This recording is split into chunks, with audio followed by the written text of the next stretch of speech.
Welcome to Flat Earth Debate.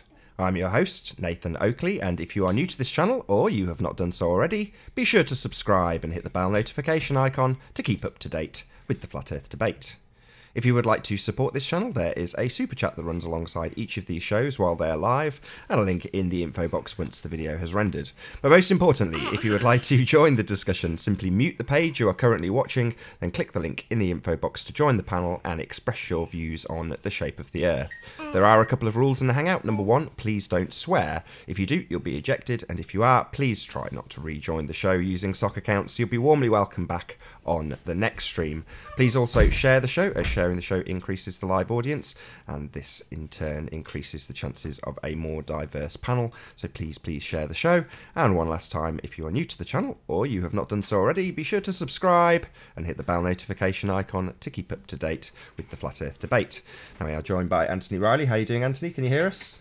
Yeah, man, getting a cold, but other than that, I'm good. Yeah, I've been fighting it off for about 2 or 3 weeks, saying it's a cold, and now I've got the shivers, and I've definitely got the flu. So I'm ill. I'm hanging around with little kids, what's it called, play groups and things. They're all ill. Yeah. So obviously it passes it around to the parents, who in turn pass it around to everybody else. That's it, exactly. Fun. Yeah. Did you notice in the chat yesterday that there were people saying, "Hey, Soundly proves that it's a ball. Have you seen his most recent video?" And at the time, yesterday, I thought that I had seen his most recent video. I didn't realize that he'd updated it with a more superseded version. And he's done one at night time. And basically, the guy in chat, I can't remember who it was, but he was basically saying, "Hey, Soundly proves it." No, Soundly's simply proving. He's proving refraction and he's proving perspective, and convergence and divergence. Well, divergence specifically. He isn't proving the shape of the Earth, and anybody that thinks he is can't see what they're seeing for the love nor money. I might come back to Soundly at some point later on when a bit more bums gets on seats, but for the moment, Soundly's not proving no shape of no Earth. It's an interesting observation he's got, but he's only showing literally anything below the horizon that heads to the horizon will head up. Anything above the horizon that heads to the horizon will head down. That's simple perspective. That's all he shows. Have you seen Soundly's video? No, the last one I watched you played on here, which was the drone one. Yeah, he's done another drone one at night rather than at day. And to be honest, the hardware that he's using is really cool because most of the drone hardware that I've seen doesn't have cameras on it like what he's got. So I don't. He did put the name of the drone thing on it. It wasn't one that I was familiar with, so it's not what I'm not. I don't know what hardware he's using, but it's pretty impressive to be able to do what he's doing. Yeah, it's very useful. Soundly's videos are very useful for demonstrating refraction. And yeah, and flat plane perspective. It's probably the most valuable thing he's done, to be honest, the drone footage he's done. I just need to find the Hangout that's live at the minute so I can get the chat. So I can see all the abuse that I get. Al K is due to bring out a video in the next day or two. He was asked, we met with that, and there we go. Me and Ranty met up with Al K, and it was agreed that he would measure the mound that Miles was stood on. I've told him quite clearly that it is 20.5 feet in height from the bottom of the thing where he had his stick to the top where Miles had his feet. It is 20.5 feet. And that was done based on a measurement that I did. And I just basically chucked the tape down and got the hypotenuse length. And then I didn't calculate the angle at the time. I just held the angle and then I put a protractor on it. The following day when I got back to my PC, or later on that afternoon when I got back to my PC, because I felt that it was the easiest way for me to actually measure the angle. And it gave me a value of 20.5 feet, and I'm happy with that. I'm standing by it. But it got a little bit interesting because the rumpus didn't like the angle that I calculated, or rather the angle that I measured. And he said that it was literally nearer to 30 degrees than the 20-degree angle that I'd basically measured. So he changed it to 30 degrees, and that basically went a lot closer to what Miles the Liar Davis claims that he was at with regards to his height above actual water. Now, I realise and I know that that's nonsense. There's no way I was 10 degrees out, maybe 2 or 3 degrees out if you push it one way or the other, not just towards Miles. It could have been 2 or 3 degrees going the other way and making it smaller. But I did a fair measurement, I measured that angle fairly and accurately based on what I had at the time. And I didn't even measure the angle at the time. I did it on the computer screen later on. Anyway, the rumpus changed it. And in rumpus changing it massively in favour of Miles Delia Davis, the rumpus has basically, well, he's discredited himself, rumpus, really, because he didn't dismiss my evidence and say that he felt that it was wrong. What he did was manipulate my own. He resubmitted my own evidence with alterations to it, and that's worse than Miles, because he didn't have a scientific justification to do it. He does have one, but it's the weakest of weak. He claims that it was based on the horizon in the background, which he thought was water and therefore flat, but it's actually the contour of the land, like gradually going down towards the sea, which is obviously not flat. And even if he'd have got the angle correct, which he didn't, but even if he had done, he was angling it based on an angle going down. So it's nonsense. But that was his scientific justification for doing it, which, the rumpus, if you're listening, that is ridiculous. There is no reason for you to manipulate my evidence to resubmit it and then present it as sound. That's literally dishonest. But that's what the rumpus has done. Now, the rumpus has got really triggered in Alkay's comments. And as far as I'm concerned, the rumpus is probably the most dishonest person I've ever come across, in my opinion. I mean, at least people like Sean Hufford, who can't quote somebody accurately ever, he's probably doing that ignorantly. I don't think he's intentionally doing it. But nonetheless, misquoting somebody is a cardinal sin. If you're going to quote somebody, you do have to get it exact. You have to get it exactly the way they said it, in the correct context as well, which I did to Slice Barcane. And then he tried to weasel his way out of it because he said that I cherry-picked him and changed the context. And I was like, no, I was exact with what I said. What you said, I speech quoted you, and I put it exactly word for word what he said. And I did. And Sly tried to weasel his way out of it once he realized that he'd made a mistake. Well, Sean doesn't do that. But worse than what Sean and Sly have been doing is the rumpus. He's manipulating evidence to suit Miles. Now, Al's been back and he's measured it. And if Al doesn't come back with a value of 20.5 feet for the height of that mound that the Miles Davis was on, I'll go back up there with me tape measure. I'll reconsider my position. I'll re-angle it. And then it must be the case that trigonometry doesn't work, because I know what the hypotenuse is. Can't change that. And the only thing that can change is the angle that was calculated. Well, I'll redo it. And if I don't get a figure that's similar to what Alkay's is, then one of us is doing something wrong. And I'm pretty certain it's not me. So I'm pretty confident that Al's going to come back with 20.5 feet. But what I will add to that, for my own, if it's fair that Mick West can have 76R for his calculation on negligible refraction, 76R works out at 15% thereabouts.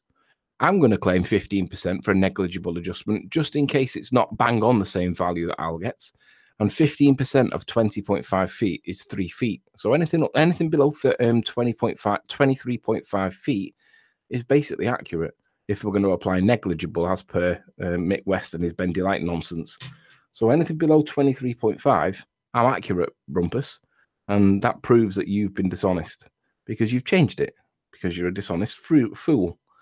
So as far as I'm concerned, rumpus, you've stepped out of the conversation, because you can't manipulate people's evidence. You can dismiss it and then redo it yourself, but you can't manipulate it and present it as true based on nonsense science that was wrong anyway.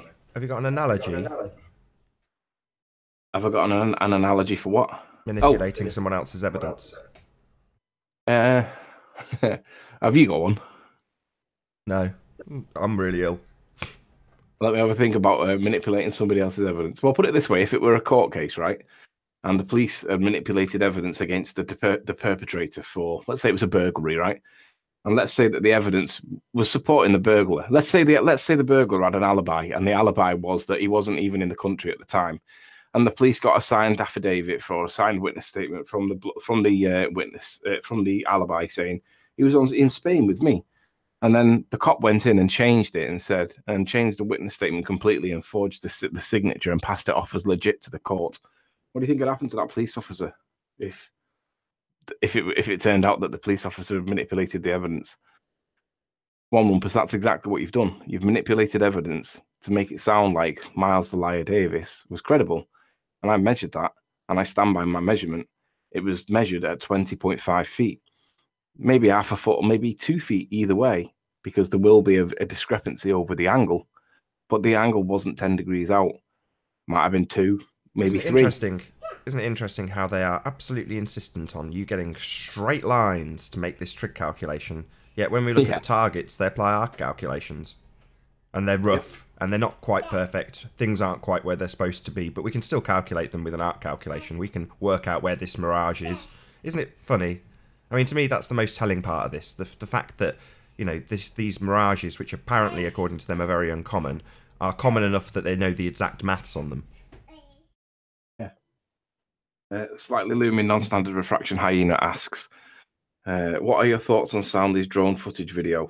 I have just addressed that literally 2 minutes ago, but just for your benefit, because you've obviously only just joined. He's showing perspective clearly.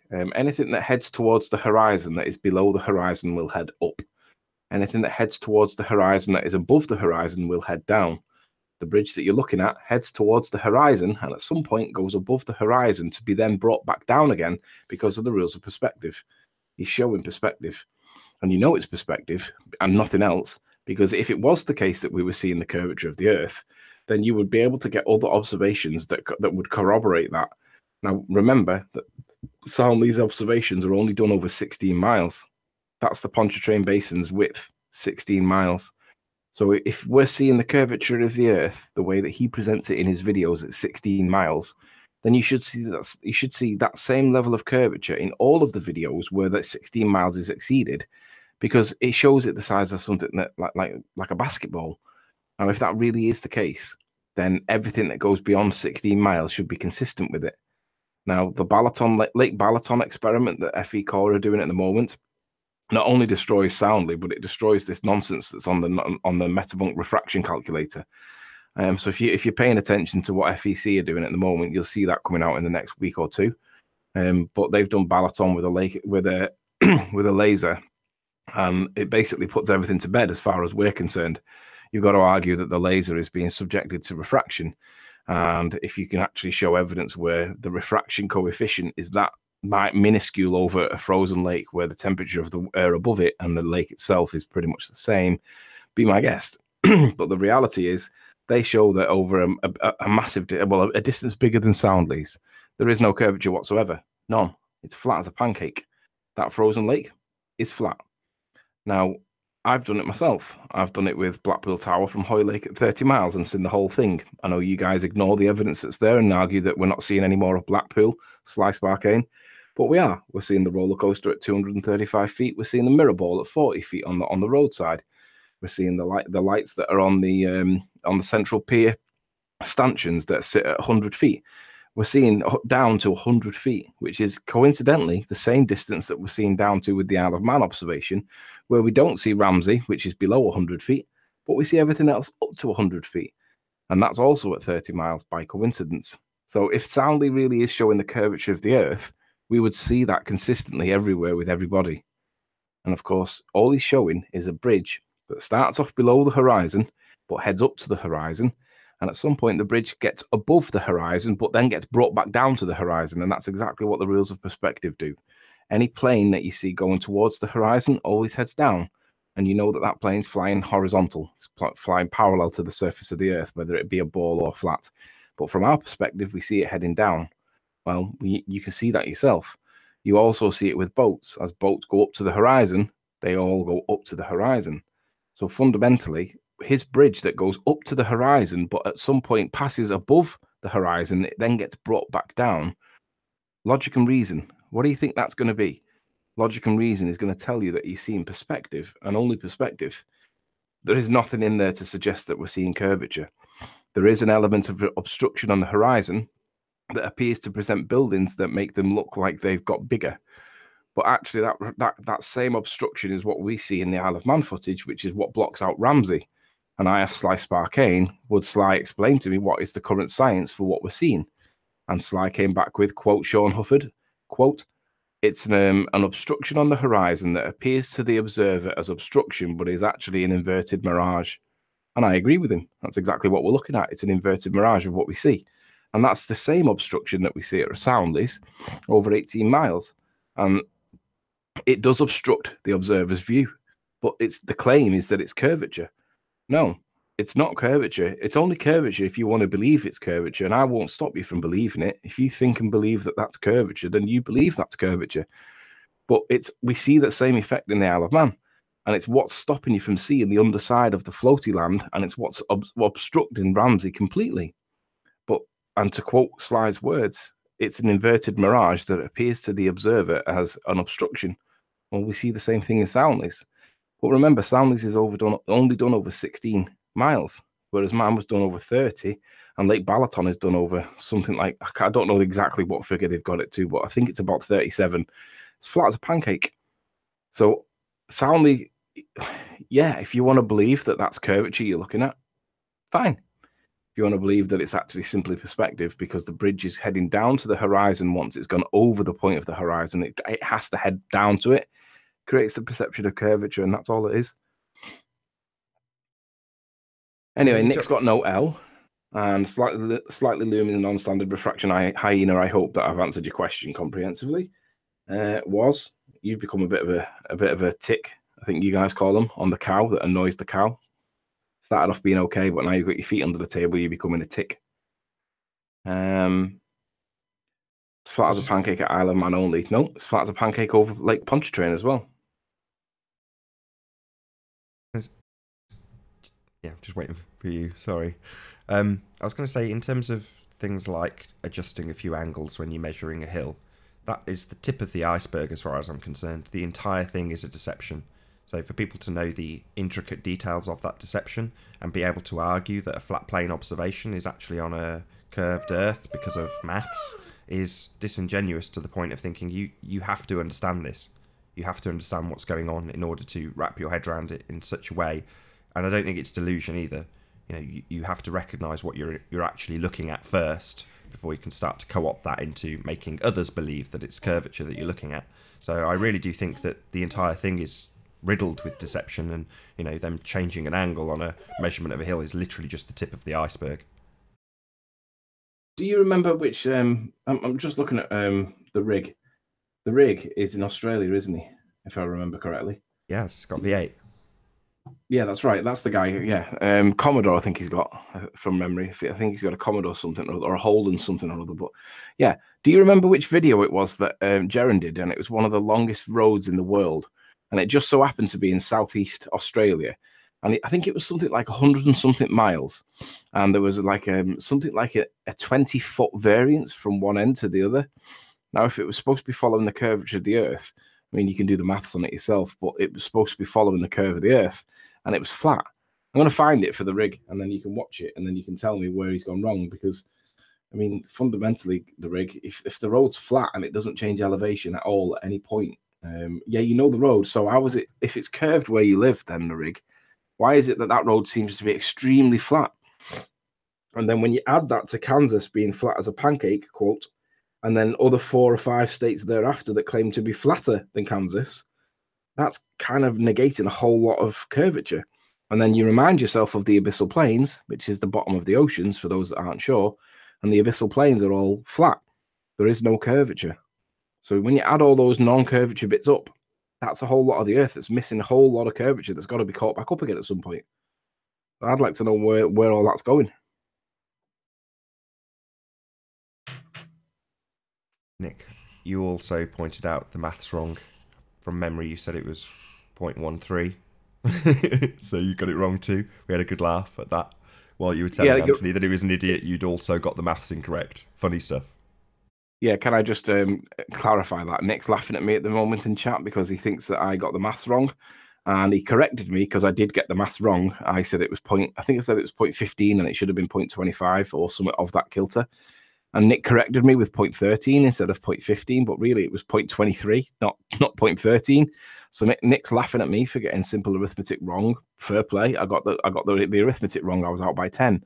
But Nick corrected me on the arithmetic and was wrong with his correction, which is even worse than what the initial mistake that I was making live on air right now. And you've got time to think about what I said and still got it wrong, Nick.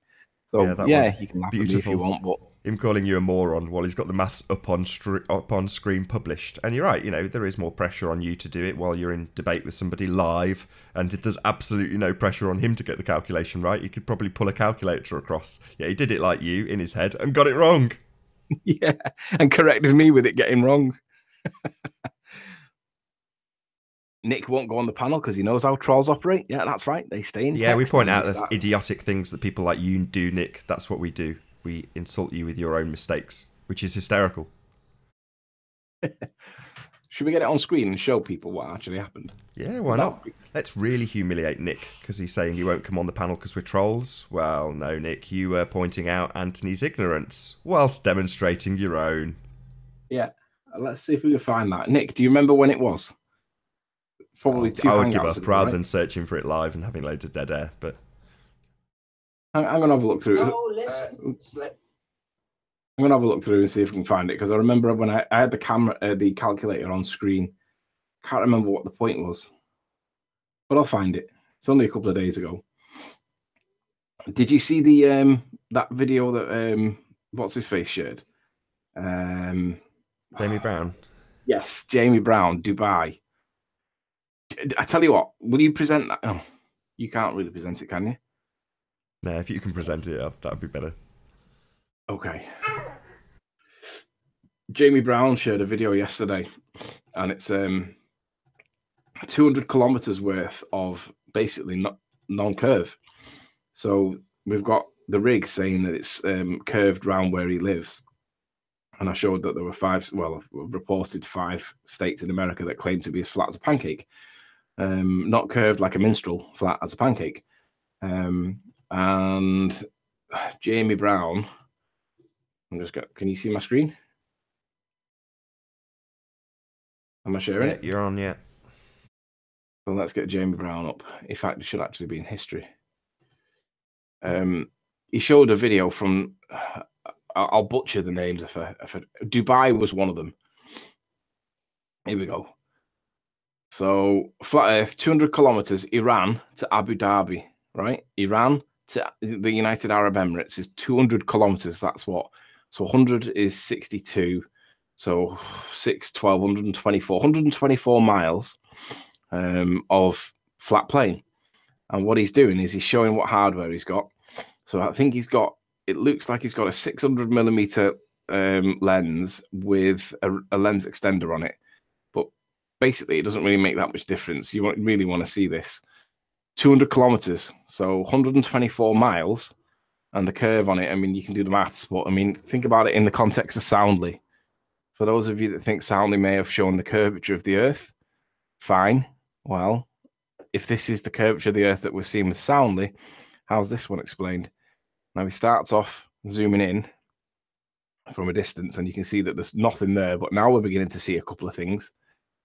And he zooms. I think I've got this playing slow. Oh, no, I haven't. You actually verified this? No, not me personally, no. How do you know it's real? I don't. I have to trust what we're seeing on screen is a true reflection of what he's done. It's come from Jamie, though. I trust it from Jamie. And anyway, we're only reporting the facts as they are presented as to us. But what he's showing is that you can see Dubai from Iran, 124 miles away. 124 miles. And we're seeing down to the shore almost. And he hasn't, oddly, he hasn't even got the band of dirty air or the obstruction formerly known as curvature. Yeah, I noticed that. That's why I question it. For all we know, this has been edited together from someone on a boat 10 miles offshore. It could be, but that rocking that you see up and down is consistent with extreme zoom because you can't. I'll give you that as well. I noticed that too. You know, as he's zooming in, you know, you've only got to move a hair and you knock it by a considerable amount. And obviously, I've seen you do that with. I remember you detailing how you took the Isle of Man composite, you know, the video, and you were explaining that, you know, you hold your breath and you can feel, you know, the blood pumping through your hands as you're moving it because you're trying to keep it so unbelievably still. And it's a very difficult thing to do, but. Still, 200k is a hell of a way. So in the context of Soundly, let's give this the benefit of the doubt in that we haven't got any evidence to suggest that it's fake, fraud, wrong, or otherwise. It is what it is. What you see is what you get. If anybody can debunk it, be my guest. I'd challenge Soundly to debunk it. If he thinks the Earth's curved, explain this one. But in any event, this is what we're presented with, and it's come from Jamie Brown's chat. I don't know where it's originated from, but you can find it on Jamie Brown shared it yesterday. And as he zooms back out, you can see that these boats disappear behind the curve. I mean, they disappear into the vanishing point. They don't disappear into the curvature of the Earth. So obviously, yes, you can zoom into the background and get further and see more. So this concept of boats dropping behind the curve is nonsense. It doesn't happen. You may get atmospheric effects that make it look that way. Periodically, I got one once and I shared it. It looked like there was a boat hidden behind the curvature of the Earth. But it was the only time that I've ever seen it. So it was the freak more than the pattern, but nonetheless, 200 kilometers, 124 miles, and you can see it's flat as a pancake. Now I don't know where he got this from. Video by Search Dubai, that must be it. Flat Earth, 200 kilometers, Search Dubai, published 27th of Feb. So it was only published yesterday. So I'm going to give that a thumbs up, see what the comments are. Great footage, thanks so much. Oh, here we go, Paul Voigt. It should be impossible, and it is impossible. The footage taken was not obtained using the camera shown at the start of the clip and was most certainly not taken from the location suggested. Basic analysis of the image size coupled with the specifics of the alleged equipment show that it is impossible to get an image of that size from this distance using this equipment. He didn't show enough of his equipment, Paul, you Burke, and even if he did, you wouldn't know it because you're not a bloody photographer. You're a high school teacher that claims to be a physicist. The presence of a boat before the horizon indicates the shot was taken very much less than 200 kilometers away. It also does not match the skyline of the alleged target. Why do flat earthers have to lie in order to support their claims? Hasn't he become really vitriolic? Yeah, well, I'm skeptical too, so, I'm not even going to speak to that.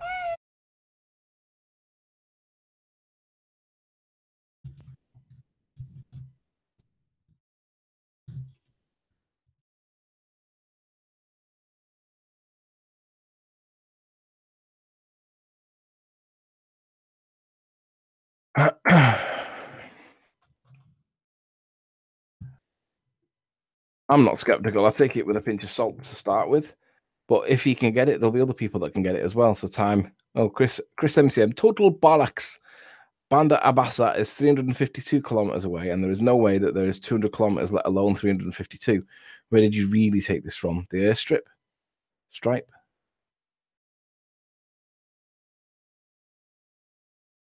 Yeah. It's not even Abu Dhabi in the shot. It's Keshem on the island of Keshem, 28 kilometers offshore, and you can see the edit job skips to a different video shot from much higher. Cut and paste, the camera shoots to another view. What is a different color? Nice shot, though. Nice, though. I like it when retards buy pure without question. So basically, he hasn't responded to anything on the chat yet. Maybe he's done this. Oh, yeah, he asked to Jamie.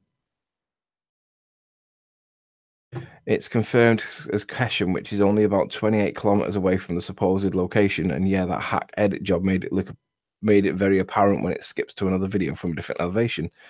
The video maker even admitted it's Keshem in another thread. Flat Earthers caught fabricated evidence yet again, while other Flat Earthers continuing mirroring the video as evidence. Sad. Well, if he's being challenged on it, I'm sure he'll respond. But I don't see any response from him directly. But well, let's see what he does. But fundamentally, it seems like it's a long distance away. Seems too far to be true. Didn't have a mirror line. Doesn't mean I'd call it bullshit, though. Makes me think, let's see what the criticisms are. I do. I call it bullshit. Sorry. Well, let's see what the criticisms are before I'm not going to do that yet. In fact, actually, if you're going to call it bullshit, Nath, you get on there and do that. If you're going to stand that position, go and do it. What, go and comment on it and say it's bullshit? Yeah. I've said it live. That's much more strong than a comment. I don't know, just like I've got to agree with Requiem for a Dream or whatever he's called. Those edits are dicey as all hell.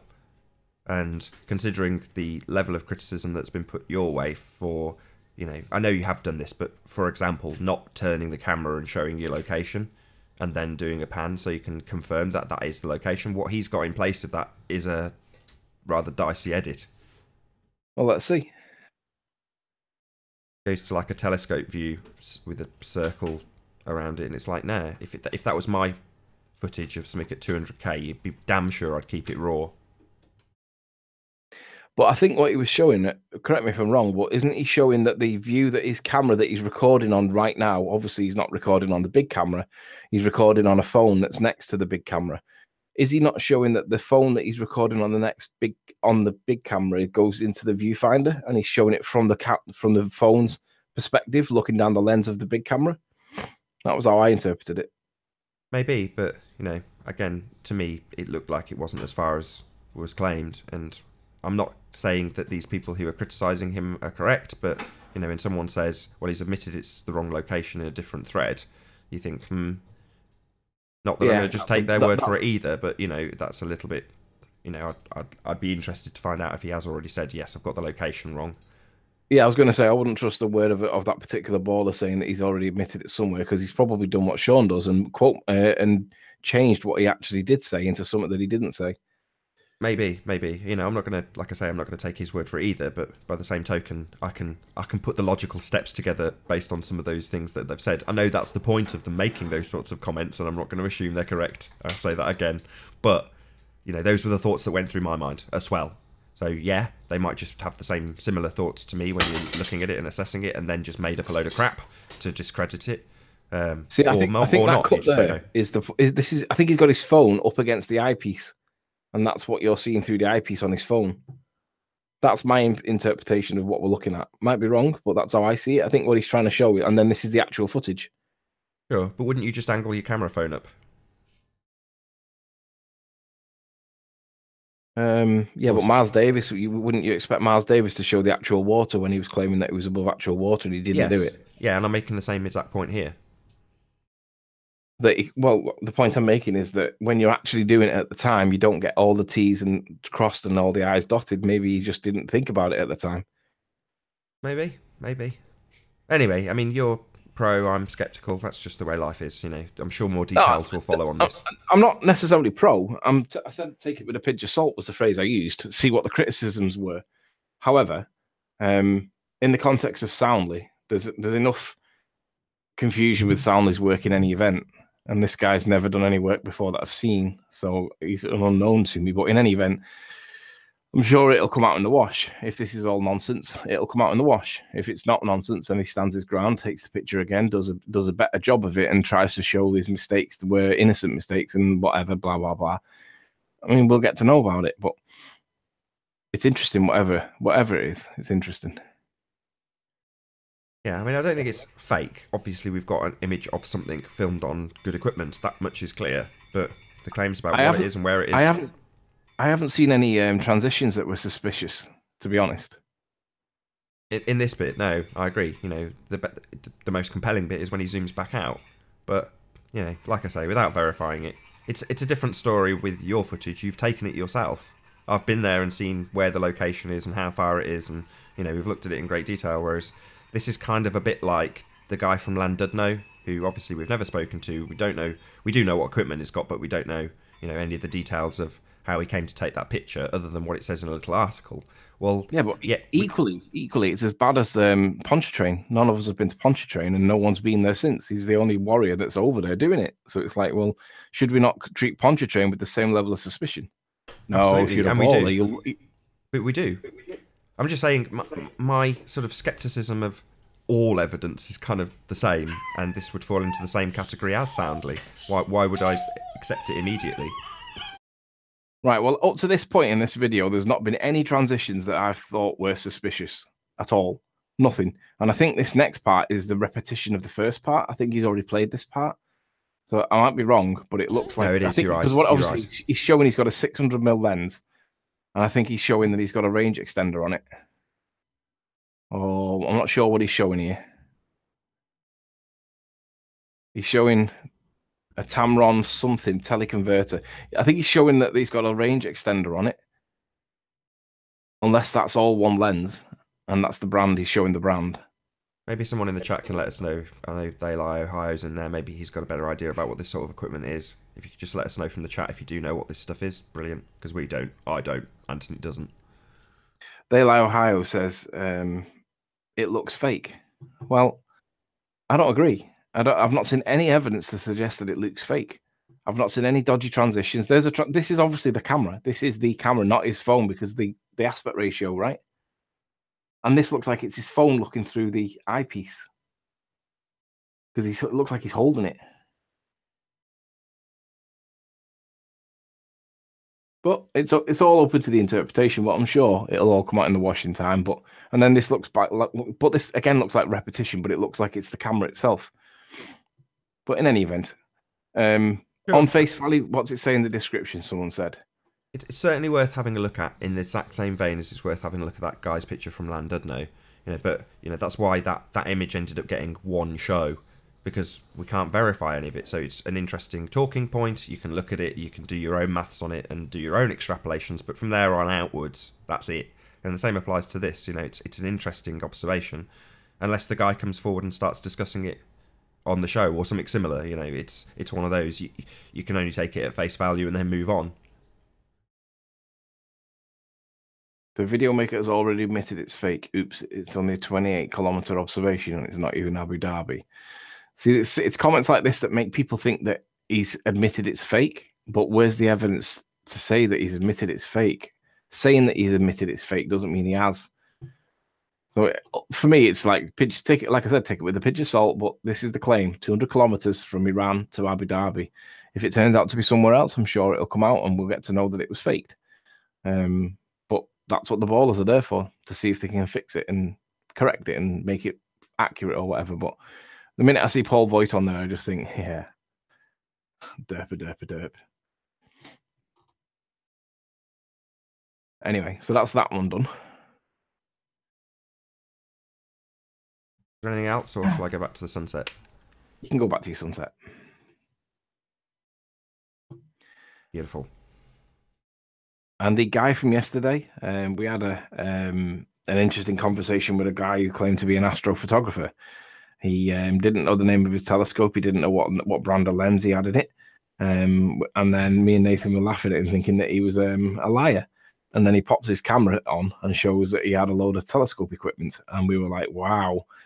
But then after the show, I was talking to Nathan after, and I said, do you know what? It wouldn't surprise me if he had all that stuff there and it was like customer's kit. Because when I looked at the stuff afterwards, it didn't look like it was like a home environment. It looked like it was a work environment, and that they weren't his. That's why he didn't know anything about it. So if you're out there with the guy with the telescope, come back on. Let's have a look at your stuff again, because I want to see a little bit more about it. I'm interested. So Woz is asking about our flat Earth evidence. Jump on, Woz. We'll tell you all about it. Well, you got Kansas as flat as a pancake and 5 other states that claim to be flatter than Kansas. That's to start with. You've got your own road in Australia that's like 100 and odd miles or whatever it was, flat as a pancake, no curvature. I mean, all these things are all issues that basically don't purport to be in a sphere. And the only real, quote, credible evidence of sphericity is soundness. And that's what everybody thinks is spherical. And I'm like, no.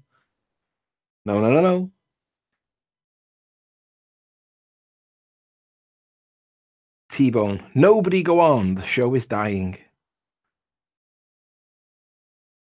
Show us your subs, T-Bone.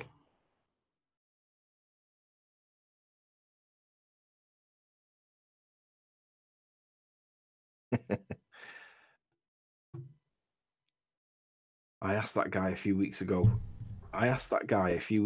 in here about his avatar, and he said that he had all what he shown on camera yesterday back then. I asked that guy a few weeks ago in here about his avatar, and he said he had all what he shown on camera yesterday back then. Why? What was his avatar yesterday? Did you notice his avatar? Nope.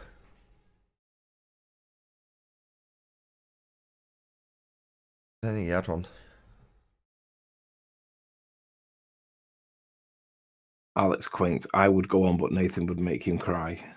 I only shout at people when they obfuscate the point. So with Sly Sparkane, he didn't understand his own model. So he was showing a demonstration of butane being poured on a barrel and claiming that that was the same effect as seen in the Isle of Man. And when I pointed out that the entire bloody island's looming, he said, I don't know, I'd have to check the maths. And it's like, well, what the hell are you doing here if you don't understand that the whole island's looming? Rumpus then joins and said, no. So I said, okay, go ahead, Rumpus. Are you saying that the stuff in the distance isn't further around the curve than the stuff in the foreground? He answered, no. And I confirmed it again. Are you serious? You're saying the stuff isn't further around the curve? He answered again for a third time. No. And I said, I'd love to hear this, Rumpus. You go ahead. And he said, oh, yes, it is further and further around the curve. At which point, I, understandably get totally pissed off with people like that. Little Judas, denying his own model 3 times. Nathan and Riley have awkward tension. Nick has no Really? L. I don't think so. Nick has no L. I don't know whether it's worse to have awkward tension that doesn't even exist or no L. Right, here's the thing with Nick, right? Nick's a troll in chat, and he's fundamentally an half-decent guy when you actually speak to him. But he changed his name from Nick L to Nick because he was being bullied by somebody on the Flat Earth side. I think it was Pete Shea. I might be wrong. I can't remember exactly. But he actually changed his name because he was being picked on by somebody that he has no respect for anyway. Why did you change your name? Put your L back in your name, Nick. At least then that'll shut me up about giving you that to peck at your head at.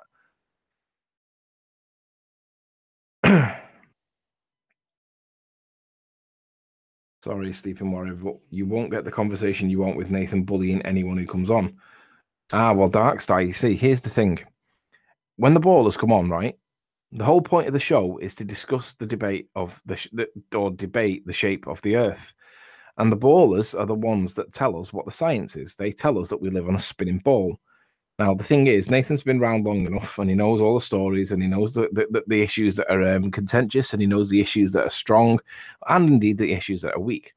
And when a baller comes on and says things that he knows that are wrong, or he knows that there is no evidence for, if he calls it out, that's fair. That's the tactic. That is the debate. That is what you're supposed to do. Now, if you don't like being cornered with nonsense, don't speak nonsense. Speak things that are true, and then he won't bully you. But if you think you can come on and spout nonsense and not be called on your bullshit, then you've got another thing coming. Because we know that there is no credible evidence to support the sphericity of the Earth.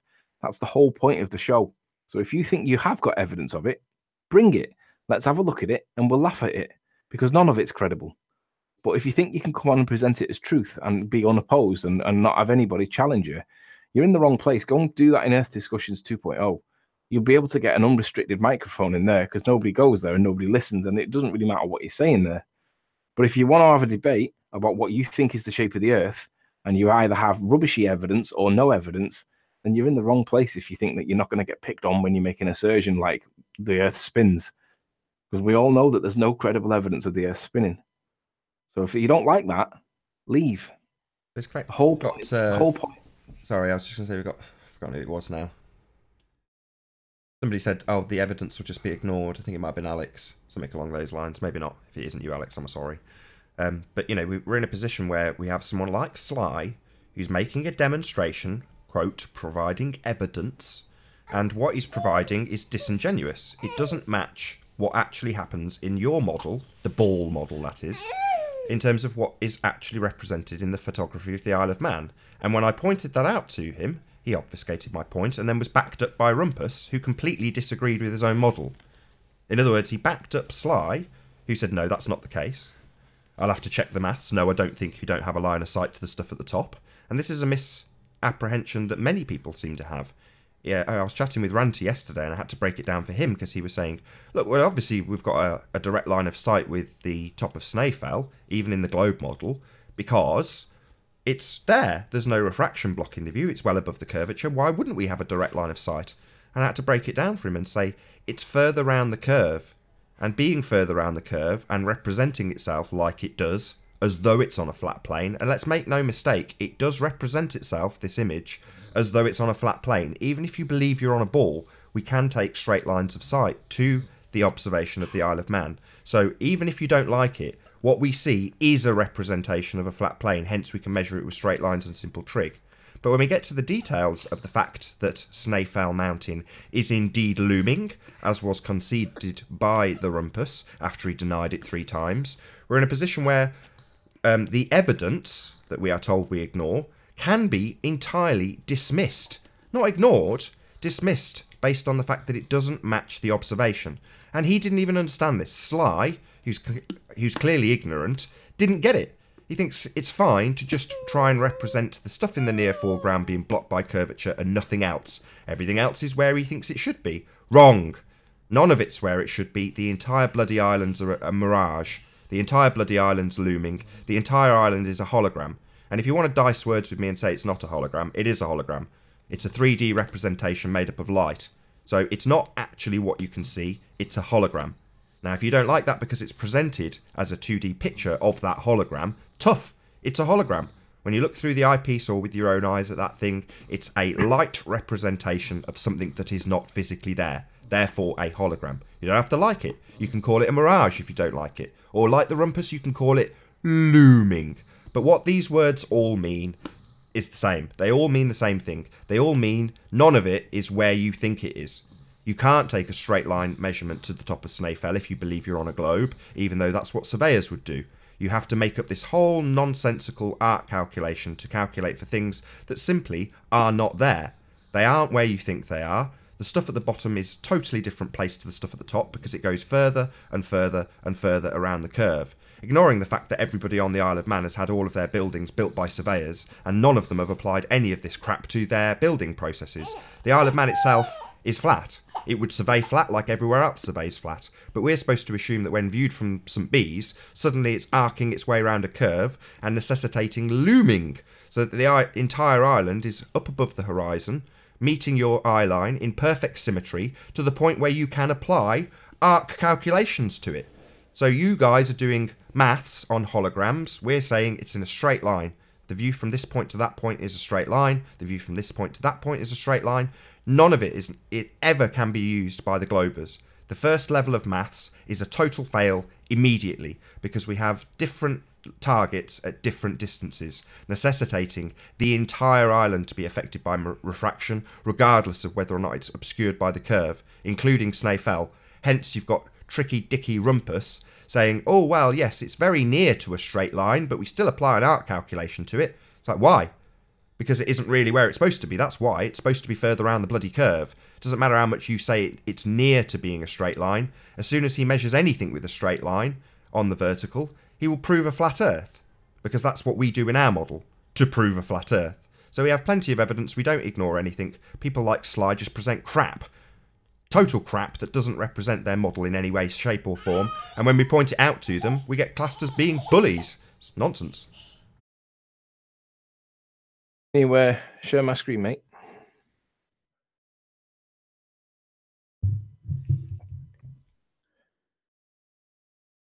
You're up. Now, I think this is the video that Sly brought on yesterday, and I really wanted to address this, but Nathan had basically attacked him like a pit bull in the corner, and he left. But this is what I was going to say to him if he'd have stayed. I think this is the video, and in the description, it's a response to me. And I didn't even realize it was for me, so kudos to that guy. That the mirage or looming in my previous video was just stretching. Well, if you look at the red piece of clay, it's completely hidden, yet it is revealed by atmospheric refraction. Okay, so let's go with this. Sorry, just want to correct that. No, it's not brought back by atmospheric refraction. It's brought back by butane. Ah, that was what I was getting to. You spoilt it. You've took my thunder.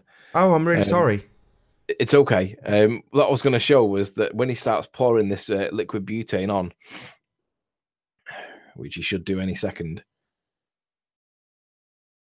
Come on. Now what he's showing is that you can see that this red layer of plasticine is brought back from behind the horizon. But the problem is the differential difference between this liquid butane, which is minus X amount of degrees Celsius, compared to the atmosphere that it's actually in at the time, which is plus whatever, is that much that we never see that amount of variance in real world at any point. You see it by the millibar. You see like temperature variances of maybe 1 or 2 degrees. You don't see it by however many this is. So this is a ridiculously exaggerated claim, and it's just like the claims where standard refraction claims 7.6 are for a negligible amount of refraction. It's 15%. Well, 7.6 are at 15% works out to be nothing like negligible. So the scale is just ridiculous.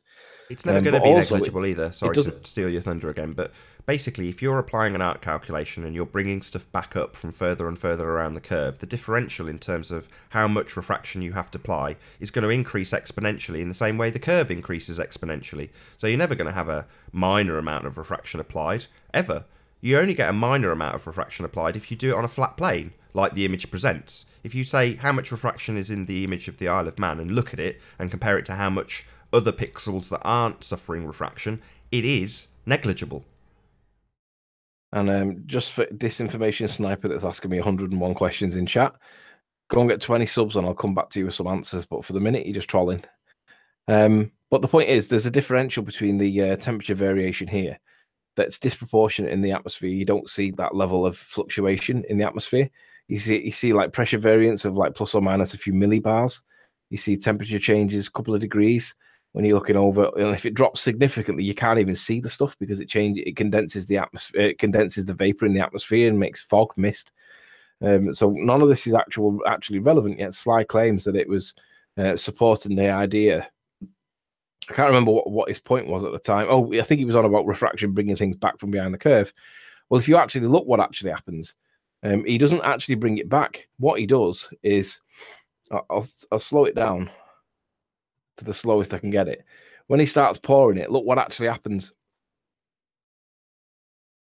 Now, bear in mind that the idea of this thing being loomed up from behind the curve means that either the whole island has got to be pushed up, or that which has been brought back, which in this case is the red plastic, there we go, overrides or over what's the word? It sits on top of, it overlays that which is already there. And then you see a divide between that which is already there and then that which is supposed to be there. So either the whole island is not looming back up, or we see evidence of something being loomed, because there is the point where you can see that there is a line between where it should be and where it wasn't. And you can watch it literally disappear now. You ready? Okay, so can you see that it's overlaying in front of it? So if the idea is that Mako Lighthouse has been brought back from behind the curve, then you've got to show that there is that divide between the looming bit, which is the red line, the line, and the bit that's not being loomed, which is the thing in the background. And there is no evidence of that. So if that's going to be your explanation for looming, apply it to Mako Lighthouse, and you don't see that. And that's what I would have said to Sly yesterday. Before he ran like a little girl, which obviously he'll claim that he's not going to sit around and be bullied by a baller like Nathan and all that kind of stuff. But at the end of the day, Sly knows it's not a ball. Sly knows the Earth's flat. He pushes his nonsense because people believe it. And it's really easy to push nonsense that is the official narrative, because if you think 2 planes hit 3 buildings and cause 3 buildings to collapse, but it's the official narrative, it's really easy to go with that because everybody else thinks it, because everybody else has been told it by the news. But ultimately, you know and I know that 2 planes can't cause 3 buildings to collapse. I heard somebody saying about Building 7 that it was damaged by the collapse of the 2 towers. Dude, it was on the opposite side of the park. It was nowhere near it. It probably sustained 0 damage. It might have had the odd broken window from the odd random projectile that spooned across the whole park, but it wasn't damaged at all. Building 7 was all by itself. So without going on a tangent on 9/11, if you think the official narrative is it's easier to push the official narrative and be rubbish at it than it is to look at the facts and go, hey, hang on, that doesn't make sense. And again, no steel structure frame building in history has ever collapsed, but for the 3 on that day. Well, that tells you something. It tells you a lot. Anyway. Oops, wrong button. I nearly kicked myself out then.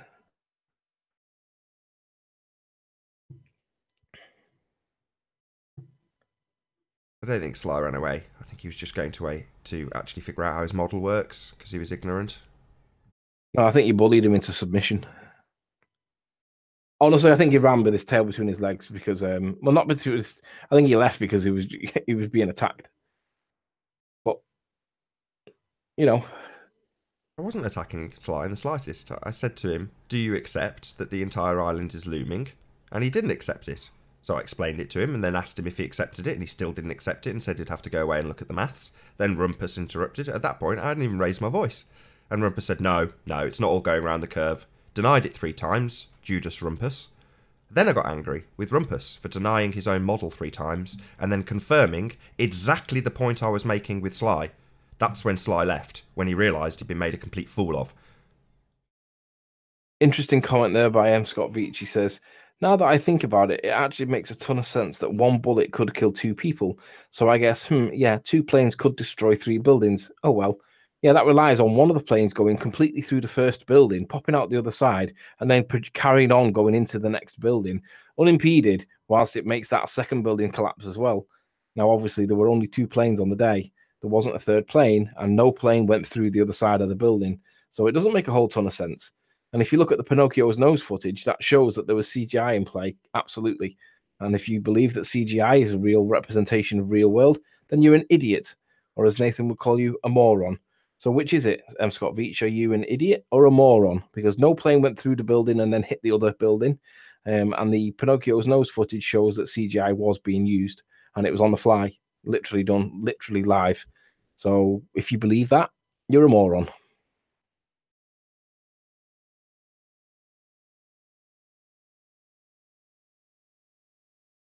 Disinformation Sniper, I'll answer your question if you get 20 subs. Come back with 20 subs and I'll start answering your questions. Darkstar, do you think it was CGI? Like I say, go and look at the Pinocchio's nose footage.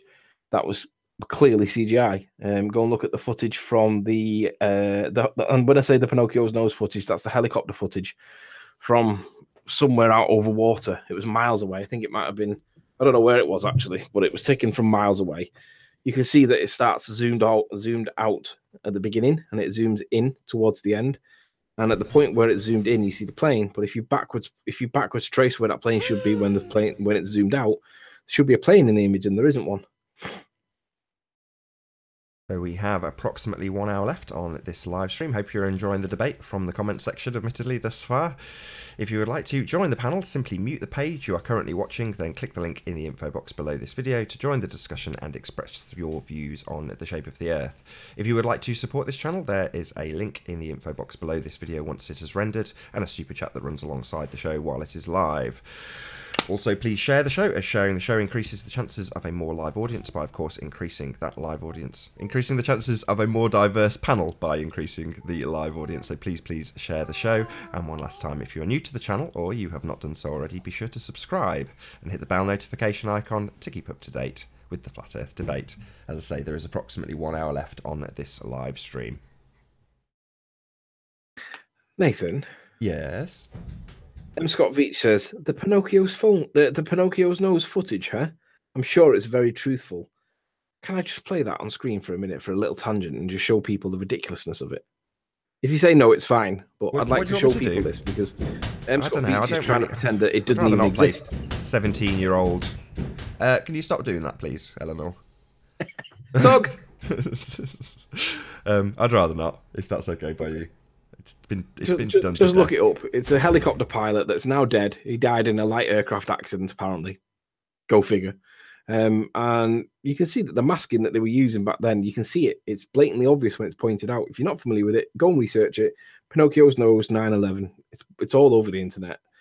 I don't believe that M. Scott Veach has not come across this. In fact, I'm going to call you a liar. You're old enough to know. There's no way that you don't know.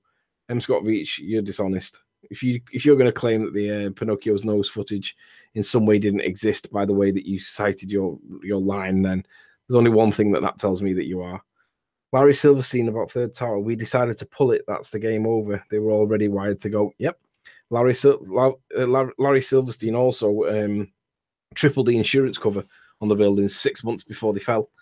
Tripled the insurance cover, and they would apparently most of the building was decommissioned because of asbestos, and to get it all fixed and removed and all that nonsense was going to cost them millions.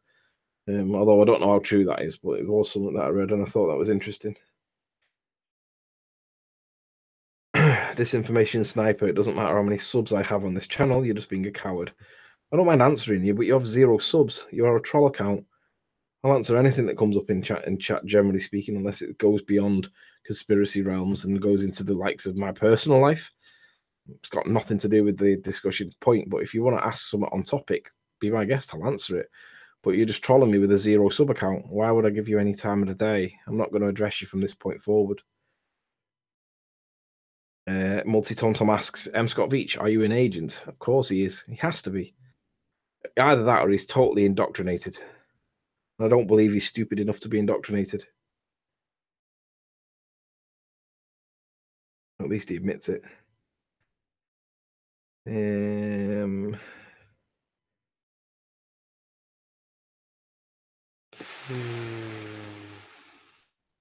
Phase 0 sub account. Fuck off, Riley.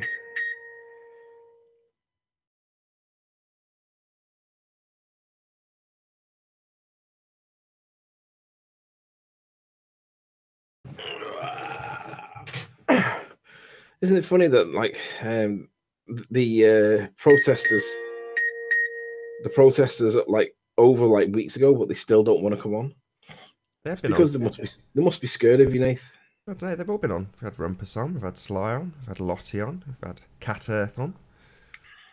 Jeremy's been on. They've all been on since the boycott. Crap boycott.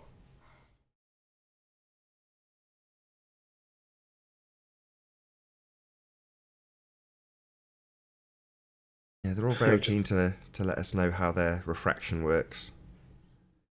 How it makes a flat plane observation actually a ball. They're very keen to tell us this. I've just had somebody sending me a WhatsApp message saying about Pinocchio's nose.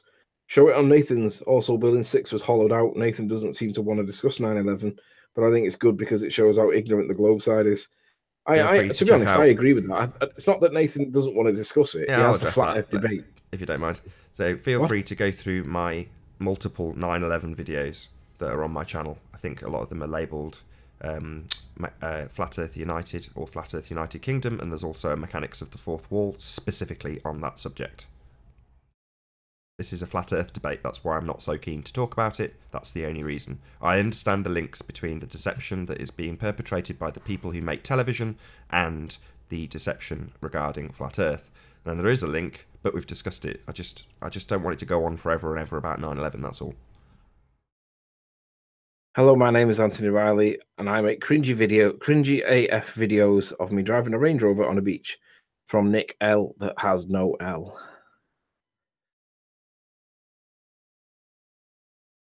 This is the best Nick Scott, is it? Talking to you ad hom about Range Rovers. This is the best, what do you say? What did you say? The best what? I said, is that the best they've got? Yeah, the best that Nick's got, yeah.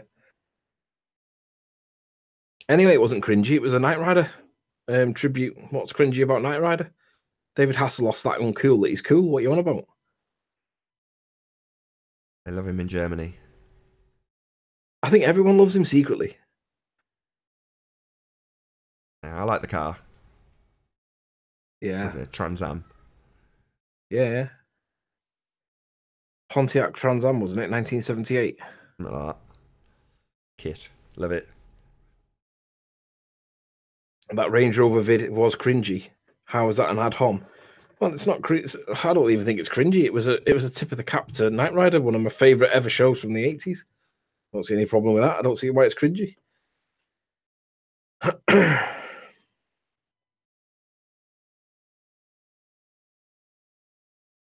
Nick L, what car do you drive? Nick L probably hasn't got a car. Probably got a bus pass. Nothing wrong with not having a car. There is when you're attacking me for driving a Range Rover on a beach. No, I haven't got a car. Yeah, you do. No, that's my wife's car. I don't have a car. If I wanted to go in a car now, I don't have one because it's not here. Because it's not mine. But isn't the like if it's your wife's car, doesn't that technically mean it's half yours? Not really. She bought it pretty much from new many, many years before meeting me. So, you know, that's definitely her car. Yes, technically, I can't really disagree with you married, so therefore what's hers is mine and what's mine is mine. I mean, what's hers is mine and what's mine is hers.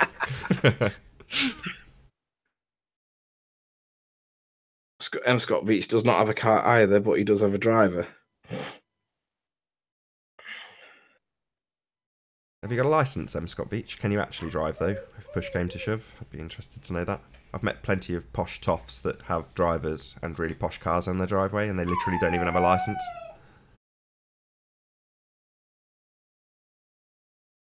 Creator rewriting any Wikipedia pages lately? Nope. Married her for the car? Did you marry her for the car, Nath? Did I what? Marry her for a car? Yeah. No, I had a better car when I met her.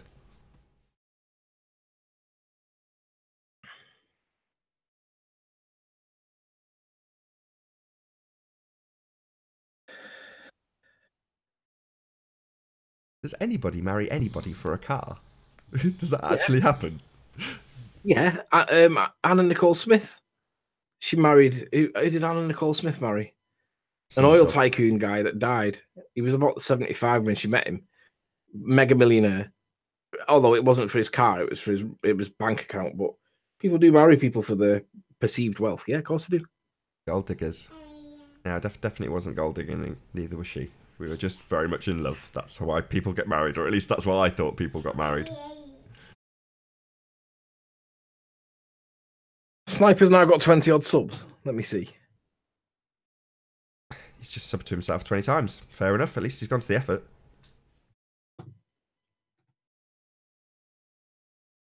No way he has. Right, guess we're going to get some questions answered. Excellent. Disinformation Sniper now has 22 subs. Okay, so what was the question that I've missed?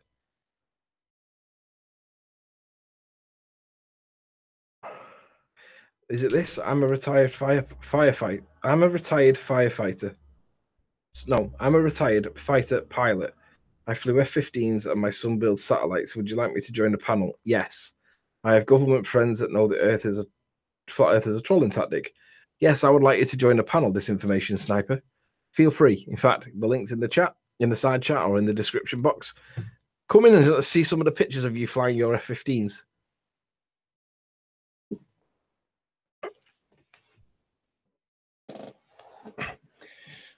There was a guy that claimed to be the son of an astronaut and still thought the Earth was a ball.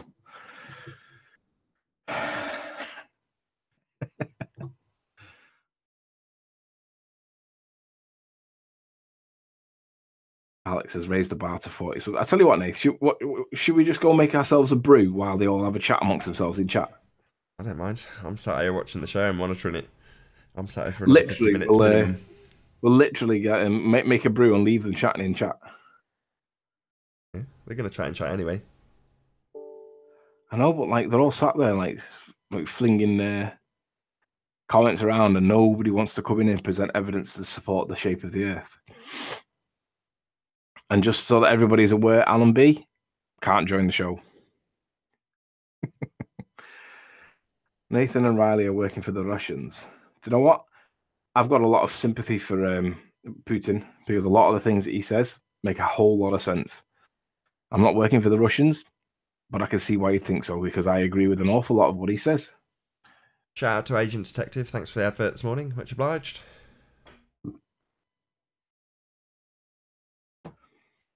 Do love a good advert. Well, didn't Riley just say that any evidence for the shape of the Earth is nonsense? Well, it's lacking in credit. So, yeah, it's nonsense. And will be shouted down. If you don't like it, don't join. Yeah, it's true. If you really think that the shape of the Earth is spherical, present your evidence and let's see how strong it is when it comes under scrutiny, because there is no credible evidence for the shape of the Earth being a ball. All the evidence shows that it's flat. All of it. Some people perceive that it's a ball and push that narrative because it is the official position. No, the obstruction we see at the horizon isn't curvature. It's inverted mirage that appears to the observer as obstruction. Thanks, Sly. I'll remember that phrase for the rest of my life now.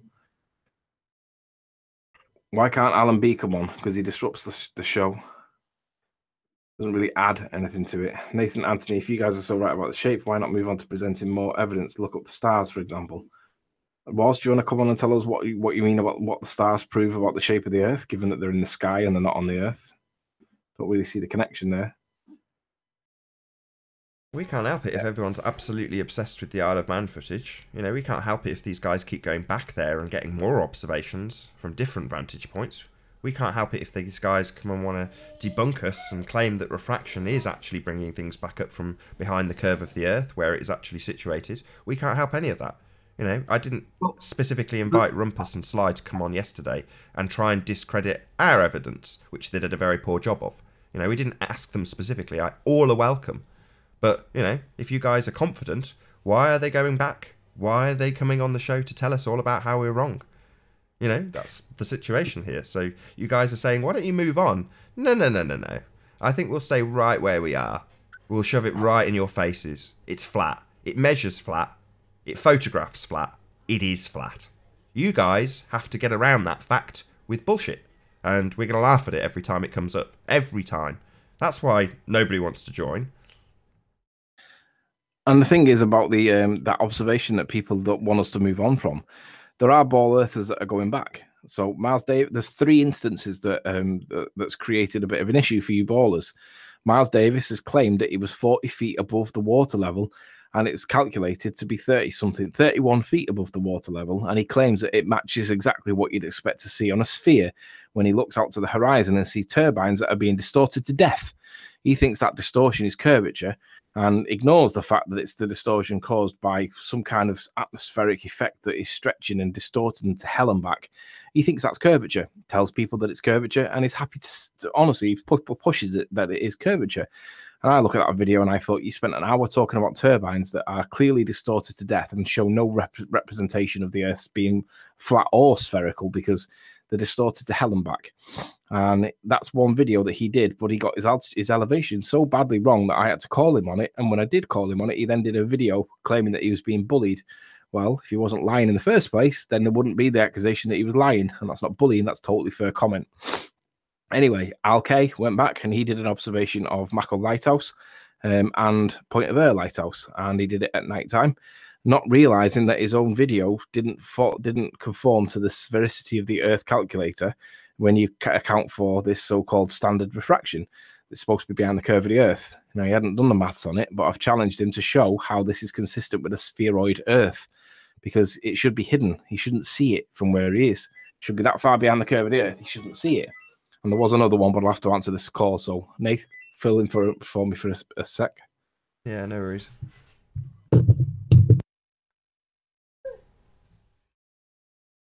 Agent Detective thinks everyone's on a payroll. Yeah, you've got literally the son of an astronaut, M. Scott Veach, in the chat, who's paying to create television, and you call us agents. Right, okay. Yep, he says. Yeah, okay, whatever. Get a grip, mate.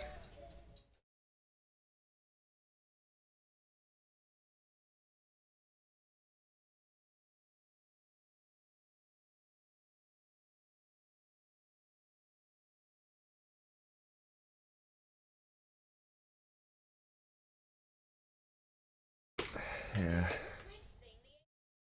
Very poorly today, in case you're wondering why I've not piped up much.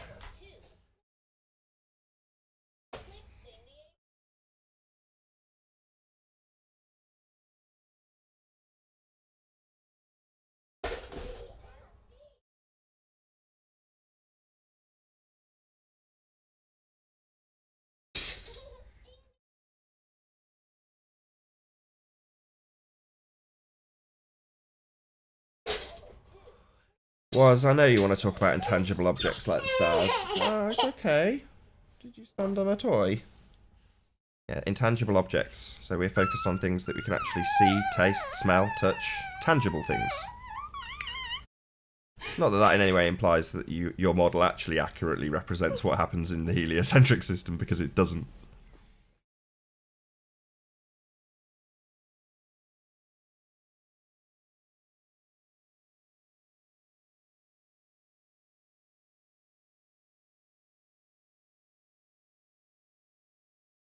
Brandon Cook says Patricia's cool. Cheers.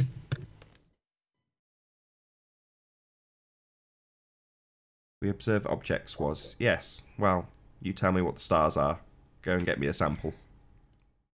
I'd love to know what the stars are. I look up at the night sky and I see the stars, and I see when I go up to St. Bees at nighttime to do anything nighttime related, I see what looks like straight lines in the sky. It looks like some kind of Hessian backdrop to the stars. Um, it looks like a construct to me. Dim Osman would say, "Oh, it's a celestial sphere, man. It proves the shape of the Earth." And I look up at it and it looks flat. It looks like there's a suspended cantilever ceiling above our head, and all the stars are fixed in place by what would be best described as a firmament.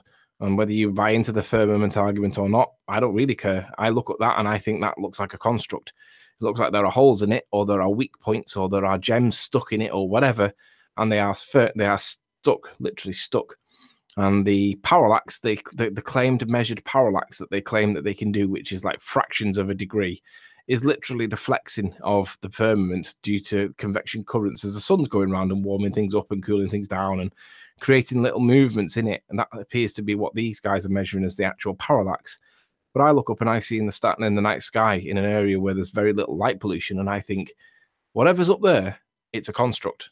We are living under a construct of some kind, because it all spins around us and it's fixed like a snow globe. Now, I don't buy into the snow globe thing. I don't argue against it. I don't argue for it. But with my own two eyes, I look up and I see more in the sky than just stars. I see straight lines. I see what looks like a construct, and it's incredible. So I don't know what we live in, but I know what the stars are not. And the stars are not millions and millions of light years away, millions and millions of miles away. They are on our doorstep.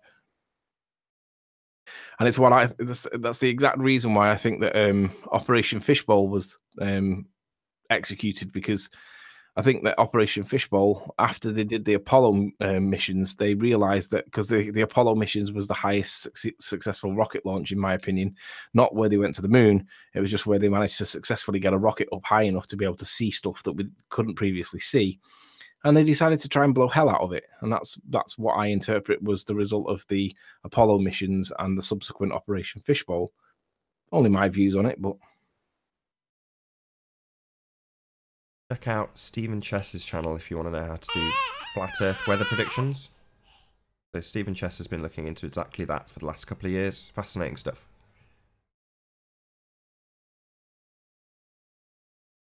P.I. Lottie, you just made a stupid claim. Citation needed. What was the claim? P.I. Lottie? Riley works in Burger King. Snowdome. Vane Vean says, Nathan just shit himself again. Eleanor is changing him. That's actually pretty funny. I get it. I've just realised what he means.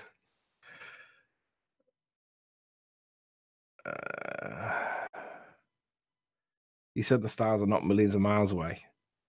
Yeah, well, we can't prove the stars are millions of miles away, and we can't prove that they're not, because nobody's ever been to a star. Nobody knows the distance to any of the celestial bodies, and angular size is simply a calculation without knowing the distance. You need to know the distance to get any of the celestial bodies, and we can't get any of the celestial bodies because we don't know any of the distances. So it becomes an issue of scale. And on the scale that's accepted at the minute, if you, to quote paper explanator's words, if you assume that the sun is 93 million miles away, then on that scale, yeah, sure, the stars are incredibly far away. But nobody thinks really that the sun is 93 million miles away. I mean, I know you all push it, but if you look at the sun and realize that the light that comes to us can't be that far away because of the inverse square law, which light is subject to, it gets dimmer as it gets further away, then you realize that the sun cannot be that far away. It looks as close as what it actually looks, in the same way that the Earth looks as flat as it actually looks. You have to literally change what you think you see into something that you know that you do not see, and then accept it to believe that the sun is 93 million miles away, which of course is nonsense. But that's your prerogative. If you want to believe that the sun is 93 million miles away, be my guest. I think you're a fool, but it's up to you. Matt Taylor knows where the stars are. He sent many parcels to them.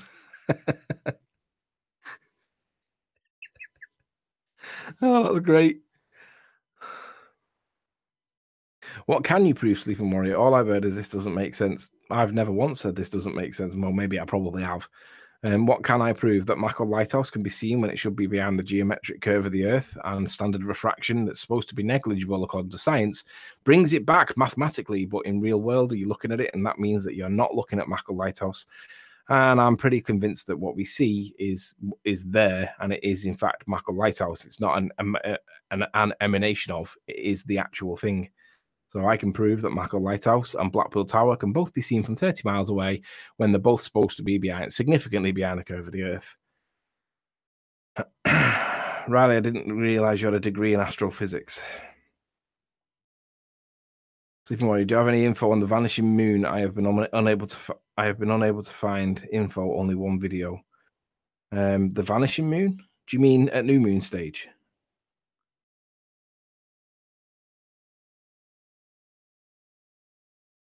While you're asking that, I might actually tail on something you said a minute or so ago, which is about Paper Explanator and him confessing that you have to assume that the sun is 93 million miles away or however far.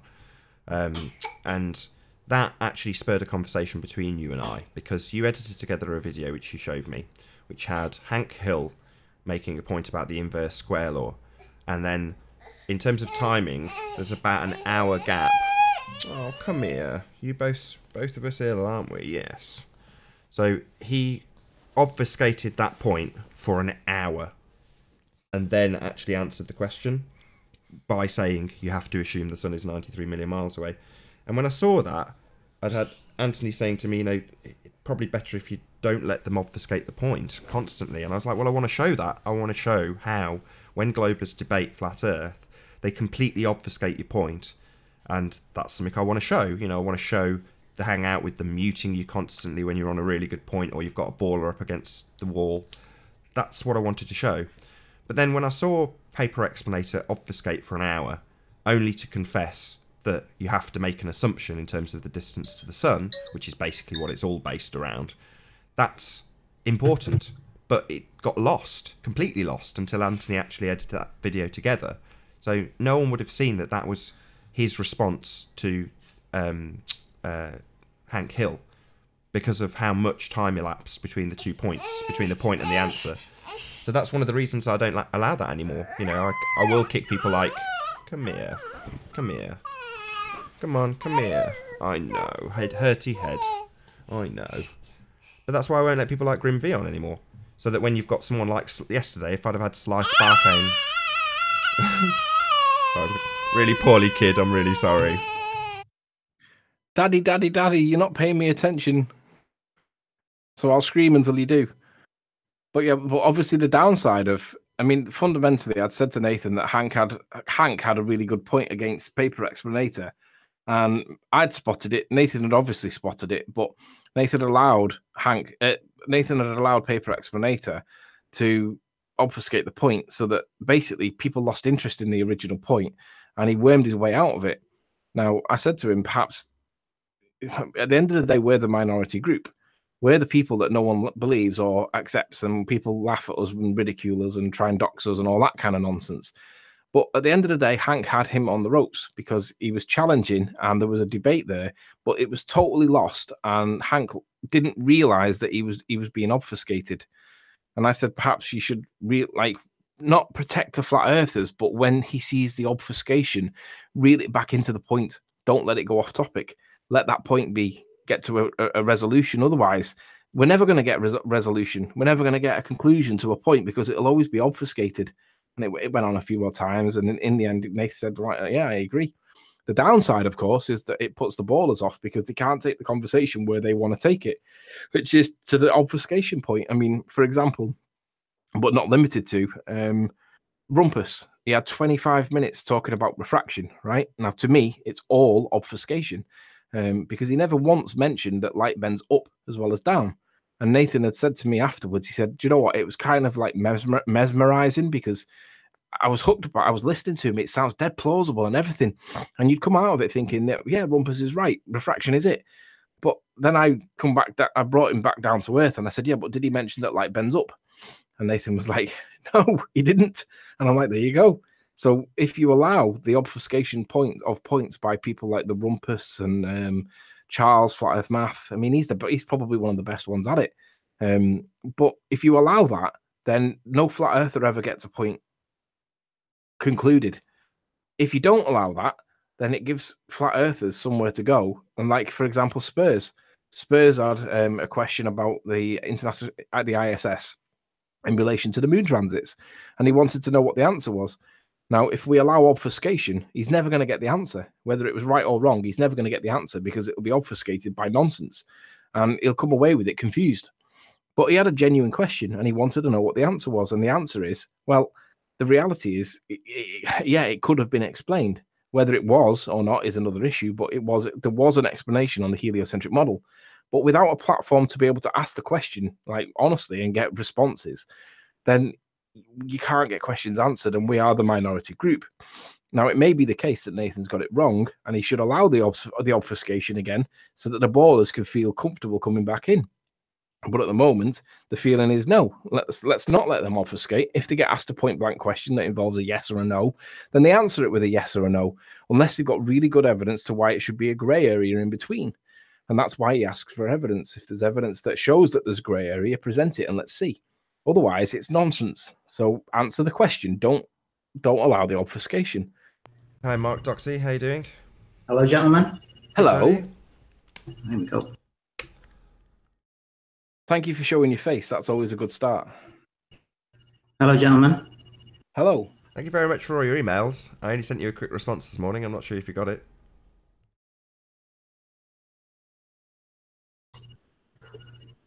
He hasn't got the settings set up, has he? No. Can you hear us, Mark? Yeah, I've got you now. Thank you. Can you hear me okay? Yeah, perfect. Loud and clear. Perfect. Is there any echoes or anything? No, it seems okay. Yeah, thank you. Can you hear me okay? Yeah, there is an echo. Have you got your other watch page muted? Yeah, let me turn it off. Hang on. Sorry about that, folks. Are you on an Apple Mac? Say that again, sir. Are you on an Apple Mac? No, I'm on Linux. Because your quality of webcam's very good. Oh, very good. Thank you. Yeah. Unusual, because normally we have this blurry pixel mess when it's on a PC. I think we've got good internet as well. Yeah. So what can we do for you today, sir? I sent Nathan an email yesterday about what I could see from the east coast of Ireland, looking at the west coast of the Isle of Man. Oh yeah.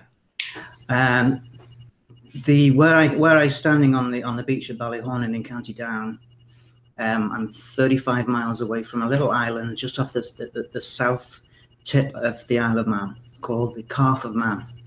Yes. And I could see it very clearly yesterday, standing actually with my boots getting wet with the waves. Did you get your P900 out? Sorry, say that again. Did you get this on camera? Oh yeah, I did. Yeah, I sent it to Nathan I have yesterday. had them. Is there any chance you can present them? It's very how do I difficult do that? So if you bring them up, so open their file location on your computer, and once you've got them open, go back to this screen with the Hangout, and then I'll tell you what to do from there. So if you just take a couple of minutes to find the photos you want to present. Okay, I might have to go close down and go into my Windows computer. I think it's on that one, or is it? See, this is the problem with being asked to do stuff on the fly. It's not necessarily as easy as people think it is. No, I tell you, I can tell you what I can do. I can go to the email and get it from there. Okay. Hopefully see you in a second. What's that squeaky noise? I don't know. It's not me. It might be me. The next machine. Sent mail. Yeah, it is you. I think it might be something to do with the. Is your microphone close to your speakers? No, it's not. The speakers is actually under the table. It's fine. Certainly... Don't worry. Honestly, you're clear enough. I've had a lot worse. It's good enough for me. That's good.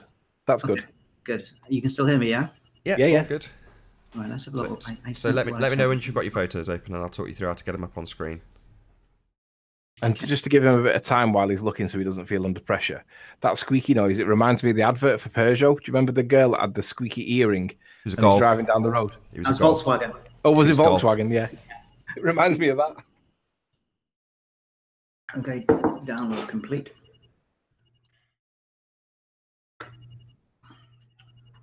Right, I've got the image open now. Okay, brilliant. So if you come back to the page where you're talking to us, the Hangout page.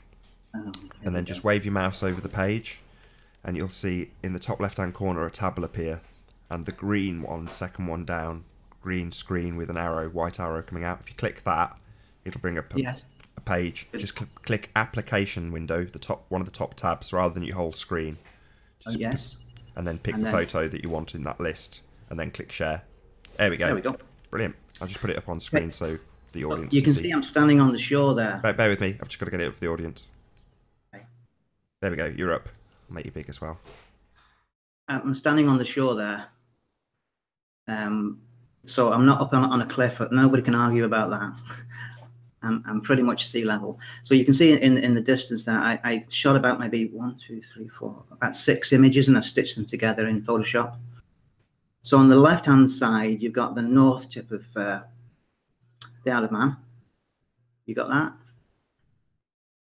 Yeah, it's looking good. Yeah, and on the right-hand side, I've darkened that one and increased the saturation so you can actually see. And I've put a little arrow there saying "Calf of Man." If you can enlarge that, or maybe it's not good in the Hangout. But there's a little island at the end. Now, it was choppy yesterday, and you do get that sort of funny, milky band across the horizon.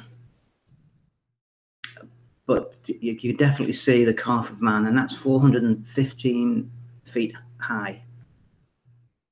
And my eye level was about 5'6" when I got that image. I've seen the Irish Sea like a mill pond, and similar weather to what we had yesterday. And you can see the Calf of Man in its full mass with no banding or funny things happening on the horizon.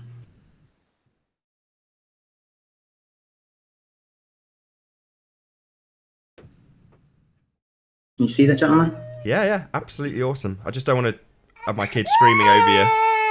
Okay. Right, sorry, I've just grabbed myself a quick brew whilst you were doing that. Just run that through that last 10 seconds that you just said, because I've only just got back. Okay, yeah, I took a few images, and the far right one, I've increased the saturation so you can actually see what's up a bit better on the horizon. And I just marked there Calf of Man.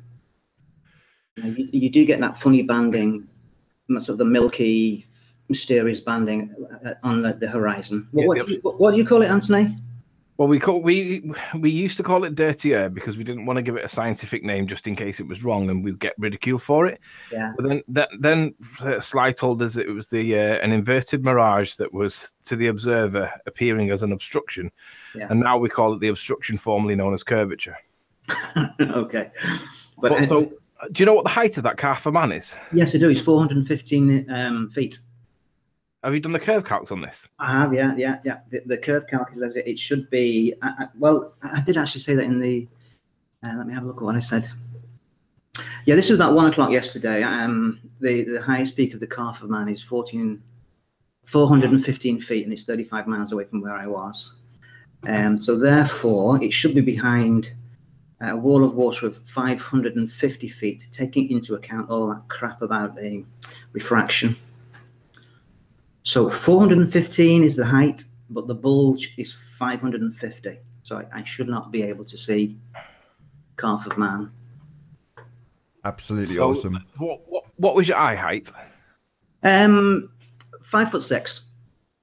So my camera was on a tripod. I have a 300mm zoom lens. The target distance was what? 35 miles. 35 miles. Yeah. Now, I'm not using the Magic Mix Metaflunk one. I'm using the GizHub one because we've realized that the refraction calculation adjustment for standard refraction at 7.6R is miles too much. 15%, it should be negligible, and it should be like 1 or 2%. So I don't use that anymore because the idiots have even put it there that even behind all the refraction, it still shouldn't be seen. There's still a 550-foot drop, and we're looking at something that's 415 feet high. So that they've shot themselves in the foot by saying that. Right. But anyway, what's the calculation that you do? Do us a favour. I've just dropped a link in the side chat there. It starts with Dizib. Just click that and then do the curve calcs on it so that people can see it. Sleeping Warrior, is that what? Yeah. No, in the side chat. You know where you shared your screen before? Yes. It's got the little link in blue. Oh yeah, chat. Okay. Well, Earth curve calculator. Yeah. So you just have to, you've got to go through the same process again and just change your application window. So just just move your mouse over the page with the Hangout, go to the green box with the white arrow. Okay, I'll get this. Yeah. Where's he gone? Be a dab hand at these Hangouts by the end of today. And what am I looking? Right. Okay, and then there we go. Screen share. I'm looking application window again. Yes. That's it. Yeah, and then just pick the curve calculator window. Yeah. It's not giving me what I opened there though. Do I drag it in? Do I? No. Just so click the green arrow with green box, white arrow. Click on application window tab. Click on the window. So scroll down till you find the window that you need. Click it and then click share. Application window. Yes. Yep. Yeah. What's this one here? Gentlemen, I'm not doing very well here. It's okay. Right, you just picked the wrong app. Do that process again, but where you go into the application tab, you need to actually pick the window that's got the white box in it. Okay, let's try again. So just click the button again, and then it'll bring up the box, and then click application window. But then in that tab, you've got to select the window that you want to show, which is the one that's got all the curve calcs in it.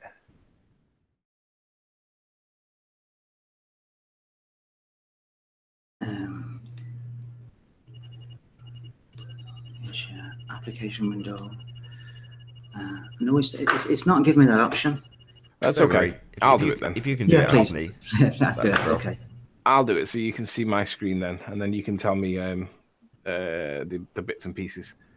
Right. For some reason. You put that in, haven't you? Or was it that was me yesterday? Was it? Right. If you see in my screen now at the bottom of the window, you see the three boxes. You should see mine. Yeah. Good man. Yes, I got that. Yeah. All right, so I've put in your observer height. Did you say you were 5 feet? My eye level was 5'5". Now it'd probably be less than that because it was on my tripod, so I would have sort of crouched myself a bit. But 5'5" would be pretty much generous to the ballers.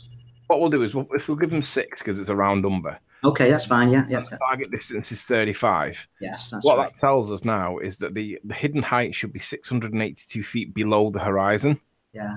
So that elevation of the calf of man, did you say was what? 415 feet. 415 feet. So all of it is below the curve of the Earth, the geometric curve of the Earth. Yeah. We're not allowing for standard refraction because we know that standard refraction is supposed to be negligible, and we don't think that 15% is negligible. That's a disproportionate amount for negligible standard refraction. Yeah. But that then pushes it into non-standard refraction, in which case they can bring anything back and they can see your own arse in a telescope. So we can never really argue against that. But if let's just manipulate the maths a little. Well, just before you do, scroll down a little bit so we can see their diagram of Earth curve. Right, so you're stood at H0, correct? That's your target position mark. Yeah. And then your target that you're looking at, this calf of man, is H1. Yeah. And this nice simplistic diagram shows you that we should not see it, but yet there it is. Yeah. I see it quite regularly as I walk the dog down on the beach, but things change by the hour in Ireland. That's right. But yesterday it was really, really good, except the sea was a bit swollen, but it's there. I can't deny it. Could you bring the image back up so we can see the picture again? Oh, yes, hopefully. And out of interest, what made you go and do the observation? Is it because you'd seen the Hangouts and thought, oh, I'm going to try that? I've been following the flat Earth research for about 2 years now. So I came across Nathan purely by accident, really. No, it was actually you. You mentioned about seeing Ireland from St. Bees. Sure. You don't speak about that anymore. Have you sort of shelved that, or what happened? Yeah, we got it wrong. Basically, the length of the camera could see was 41 miles, which immediately eliminates any possibility of seeing Ireland in that picture. Well, we do talk about it. The claim in the video was that the floaty land that was being questioned Was it Scotland? Was it Ireland? Was it Isle of Man? Whatever that land was, I was aware at the time that that land was very low and it shouldn't be seen. Now, the problem was it was seen, and it was like the Calf of Man. It was like you asking about the Calf of Man and saying, what is this land? But you know that it's Calf of Man because you have all the other contours that go with it. Yeah. But in my case, I only had the point where Snaefell and whatever the next mountains were where they drop off. And I knew that the rest of it wouldn't see because it was very, very low-lying land. It sits behind this band of atmospheric distortion or atmospheric obstruction that was previously thought to be curvature, but argued to be other things. But essentially, I knew that I wouldn't see this land. And when I looked at this land, I was like, whoa, what's that? It's not supposed to be seen. Whatever it is, it's not supposed to be seen. So the question mark was, what was that land? Now, the answer is, it's Isle of Man. But they don't understand that even though it is, and I accept that it is the Isle of Man, it's still supposed to be behind the curve of the Earth. So it's the same as you saying, well, what's the Calf of Man? Unless you knew that it was the Isle of Man. It's like you saying, what is the Calf of Man? And the answer is, well, it's the Calf of Man. But for me, it was supposed to be behind the curve of the Earth. Now, for you, it's supposed to be behind the curve of the Earth, but you know it's the Calf of Man. So you know that something else is going on. But I didn't know that at the time. I didn't know what was going on, and that was what I was asking. What is this land? Because if it's the Isle of Man, then we have a problem here. And it still hasn't been addressed. The Rumpus claims it matches with the curvature of the Earth calcs, and it doesn't. He's literally misrepresenting the curve calcs. But you saw chimney stacks and a boat that was delivering coal to a power station. What you described and what you didn't know at the time was very much the coal route power station. I agree, and I'm still not persuaded that the power stacks or the smoke stacks are not in the image because I see them. I don't know what they are. I have to, if I accept that it's the Isle of Man in what I see, and I do accept that because of the preponderance of evidence that supports it, it means that the smokestacks are either not in the picture at all and they just look like smokestacks, or there are smokestacks but I can't find them, so which bugs me because I wanted to know what they are. So you could see the kill route. There's no question about that, because the way you described it and not knowing what it was, I knew exactly what you were seeing. Yeah, it's difficult because the scale of it now has been settled, and we know that it is the Isle of Man. Yeah. But I still can't find the smokestacks. So whatever it was in that picture, I can't find it.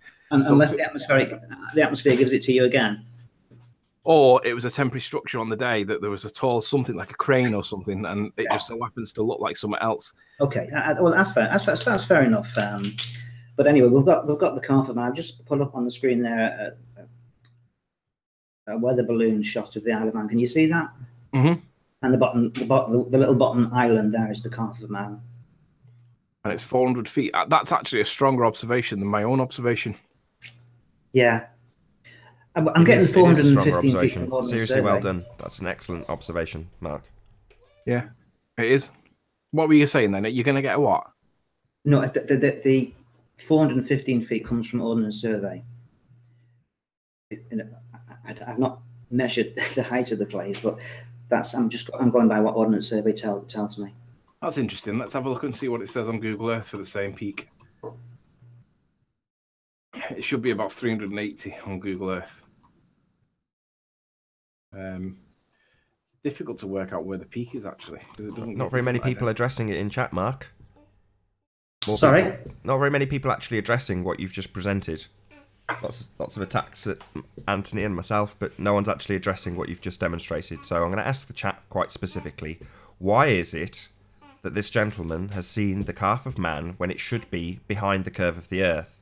Seems like these flat Earth observations are far more common than we first thought.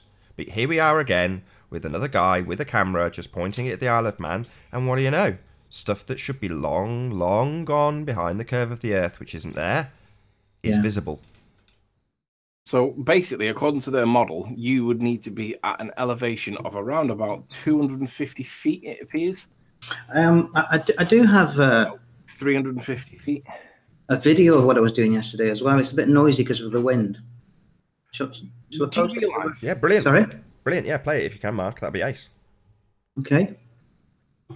Where were you in regards to the water? Did you say you had your feet in the water? Oh, yeah, my boots were getting wet, yeah. I know that feeling. And do you live local to that place? Oh, and it's 9 miles away. So you'd be able to get it on another good day again? Oh, absolutely, yeah. I would, yeah, absolutely. It's a great place for walking the dog. It's a very unusual beach in that it's a beautiful beach, but nobody ever goes except the dog walkers. Yeah. Let me just. This is the one I got 2 videos. It's quite a long video, so it's just downloading now. I wanted to put it into context that you park your car up on a hill about 70 feet high, and then you walk down the steps and you're on the beach. And I was on the beach. Got a good quarter of an hour left. There's no rush. Sorry? We've got about 15 minutes left, so there's no rush. It's taking its time.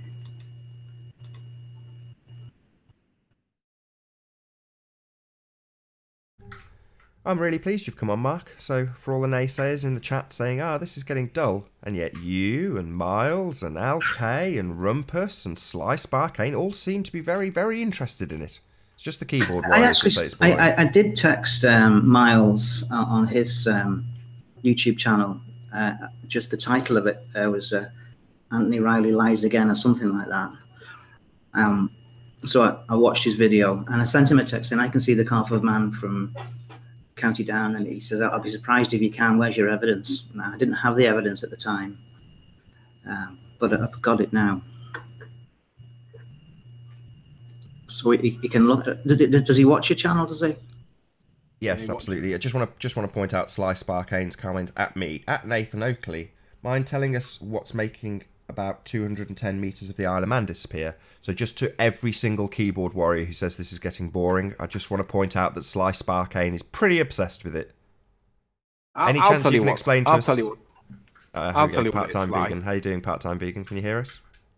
I can hear you. Can you hear me? Yes, we hear you. Good to have you. Long time no see. Yeah. Is there a specific topic? Because I was going to share something real quick.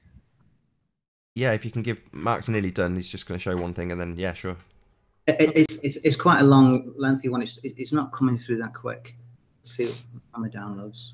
Carry on, gentlemen. If it comes through within the time, I'll speak up. Okay, doke. Okay. Let me go and share my screen, entire screen. So lately I've been trying to look for just one solid, debunk of the heliocentric model, and one that is just like globe earthers really can't refute. And to me, I'm going to explain why I think the eclipse just completely annihilates the heliocentric model. So when we see a lunar eclipse, we see the moon turn red, correct? Yep. I agree with you. So I looked at how in the world is it possible to have a colored shadow. And can y'all see my screen? Yeah, got you up. If you can make it full screen, that'd be great. If you could just make it bigger. Okay, so this is basically let me hide this part here. This is showing how it's possible to have a colored shadow. Now the only issue here is it requires at least 2 light sources. So basically, when they turn off this blue light here, hold on, let me see. He turns it off. He turns off the red light, right? And as you can see here, the shadow is black. But when he turns on the red light, you see a blue shadow and a red shadow. So somehow the sun is one light source, but yet it's causing a red shadow. Now, the only way I could rationalize this is if the atmosphere is magical and somehow splits the light into 2 sources and magically turns red. So to me, that's one heliocentric debunk. Now, the other issue about the eclipse is are you guys familiar with the Sicilian? Does anybody know what that is? No, I don't think so. I'm pretty sure you guys probably heard of it before, but it's basically when you can see the sun in the sky and the moon in the sky during the lunar eclipse. Okay, yes. Yeah, so how they explain it is somehow, some magical way, there's still a shadow on the moon. And this is how they're saying that light travels. Now, what gets me is, why doesn't light also travel? Let me draw it in real quick. I'm going to draw it in with the green line. Why doesn't light also travel like this? Yeah, it does, mate. It does. It just, but in order for them to work, in order for this to work, light has to travel in special ways so it doesn't hit the moon. So to me, I find the issue with that. And then another thing about the Sicilian is this is actually not the correct model of it, because the shadow, you see how the shadow's on the bottom of the moon? Yeah. Yep. It's actually, in reality, we actually see the shadow at the top of the moon.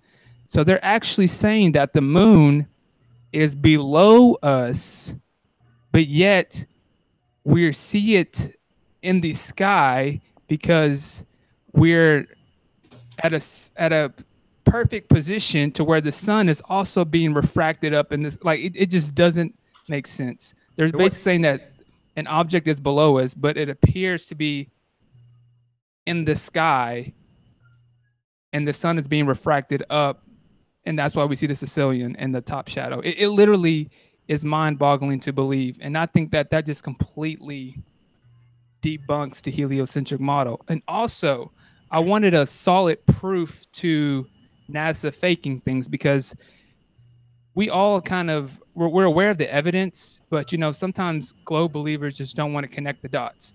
So here's what I found. Actually, Antonio, you guys probably know who Antonio Substrate is or whatever.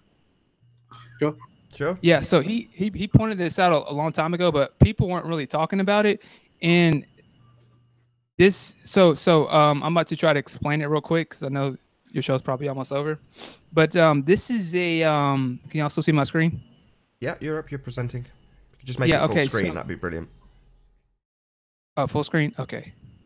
So this is a the lunar module was connected to this, right? To this part, and then this is basically the lunar module is taking a picture of what I don't know what you would call this, but basically the lunar module was attached to it. And as you can see, the lunar module is taking a picture of it. So this picture was taken from the lunar module. And as you look, you can see the backdrop is the moon. Okay, so you see the backdrop is the moon. Now we're about to see the perspective. There's a camera on this little thing too, and it's going to show you a picture of the lunar module. So keep going. And as you see, the lunar module also has the same background or the same backdrop as whatever this machine is. The thing is, that is geometrically impossible. So I try to map it out so you guys can better understand. If you have two things, so let's say this is the lunar module on the right side. This is the lunar module, and I'll go ahead and paint this red. On the right side, on the left side is going to be the attachment. If you have two objects that are looking at each other like this, hold on, let me draw an arrow so you guys can see better. Blah blah blah. And blah blah. So you have two objects looking at each other, right? It is impossible for them to have the same backdrop. It is literally impossible. And the fact that they have the same backdrop proves that this has to be fake footage.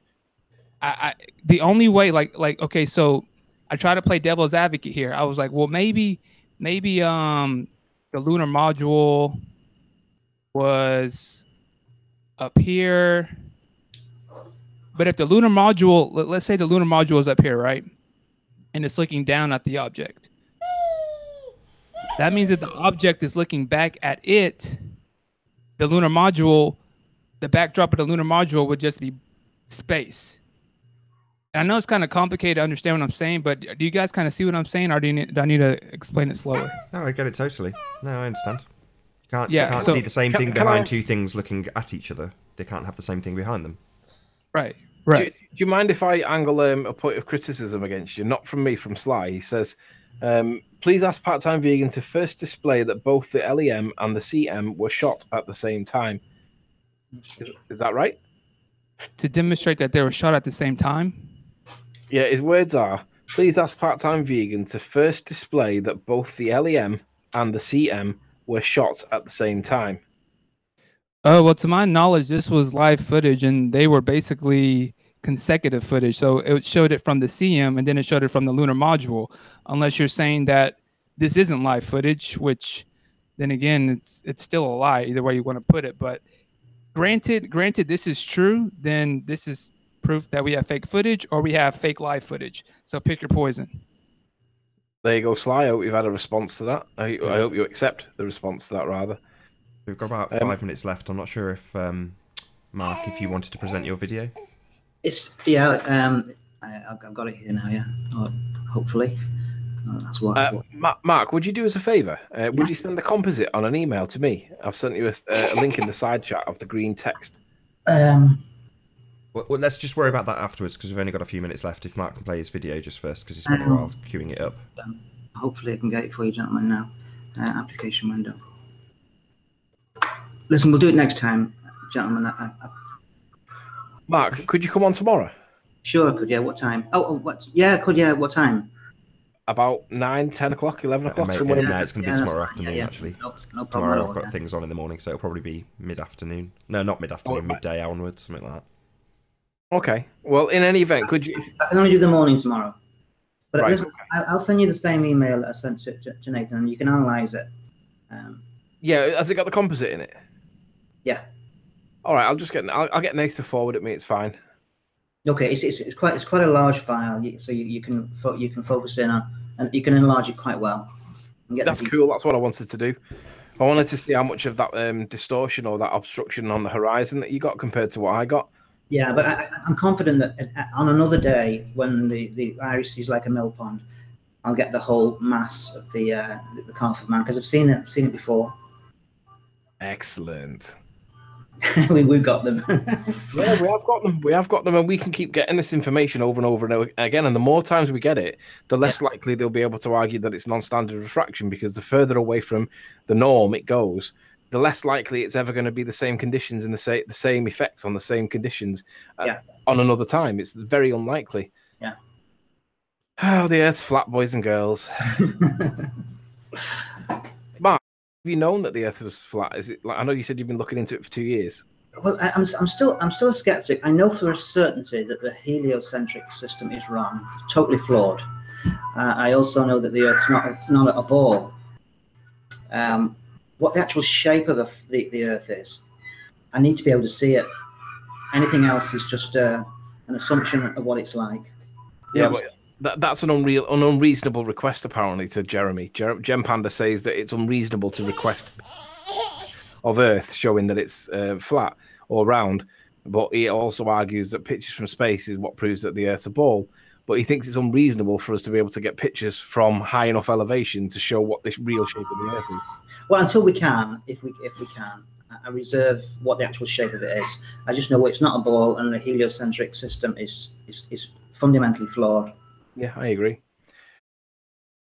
And with that, I'm going to say, first and foremost, a huge, massive, enormous thank you to all of the debating panel for joining the show and making this debate possible. And of course, a massive thank you to all of the live audience for tuning in and sharing this debate. If you've not done so already, be sure to like, comment, share, and subscribe.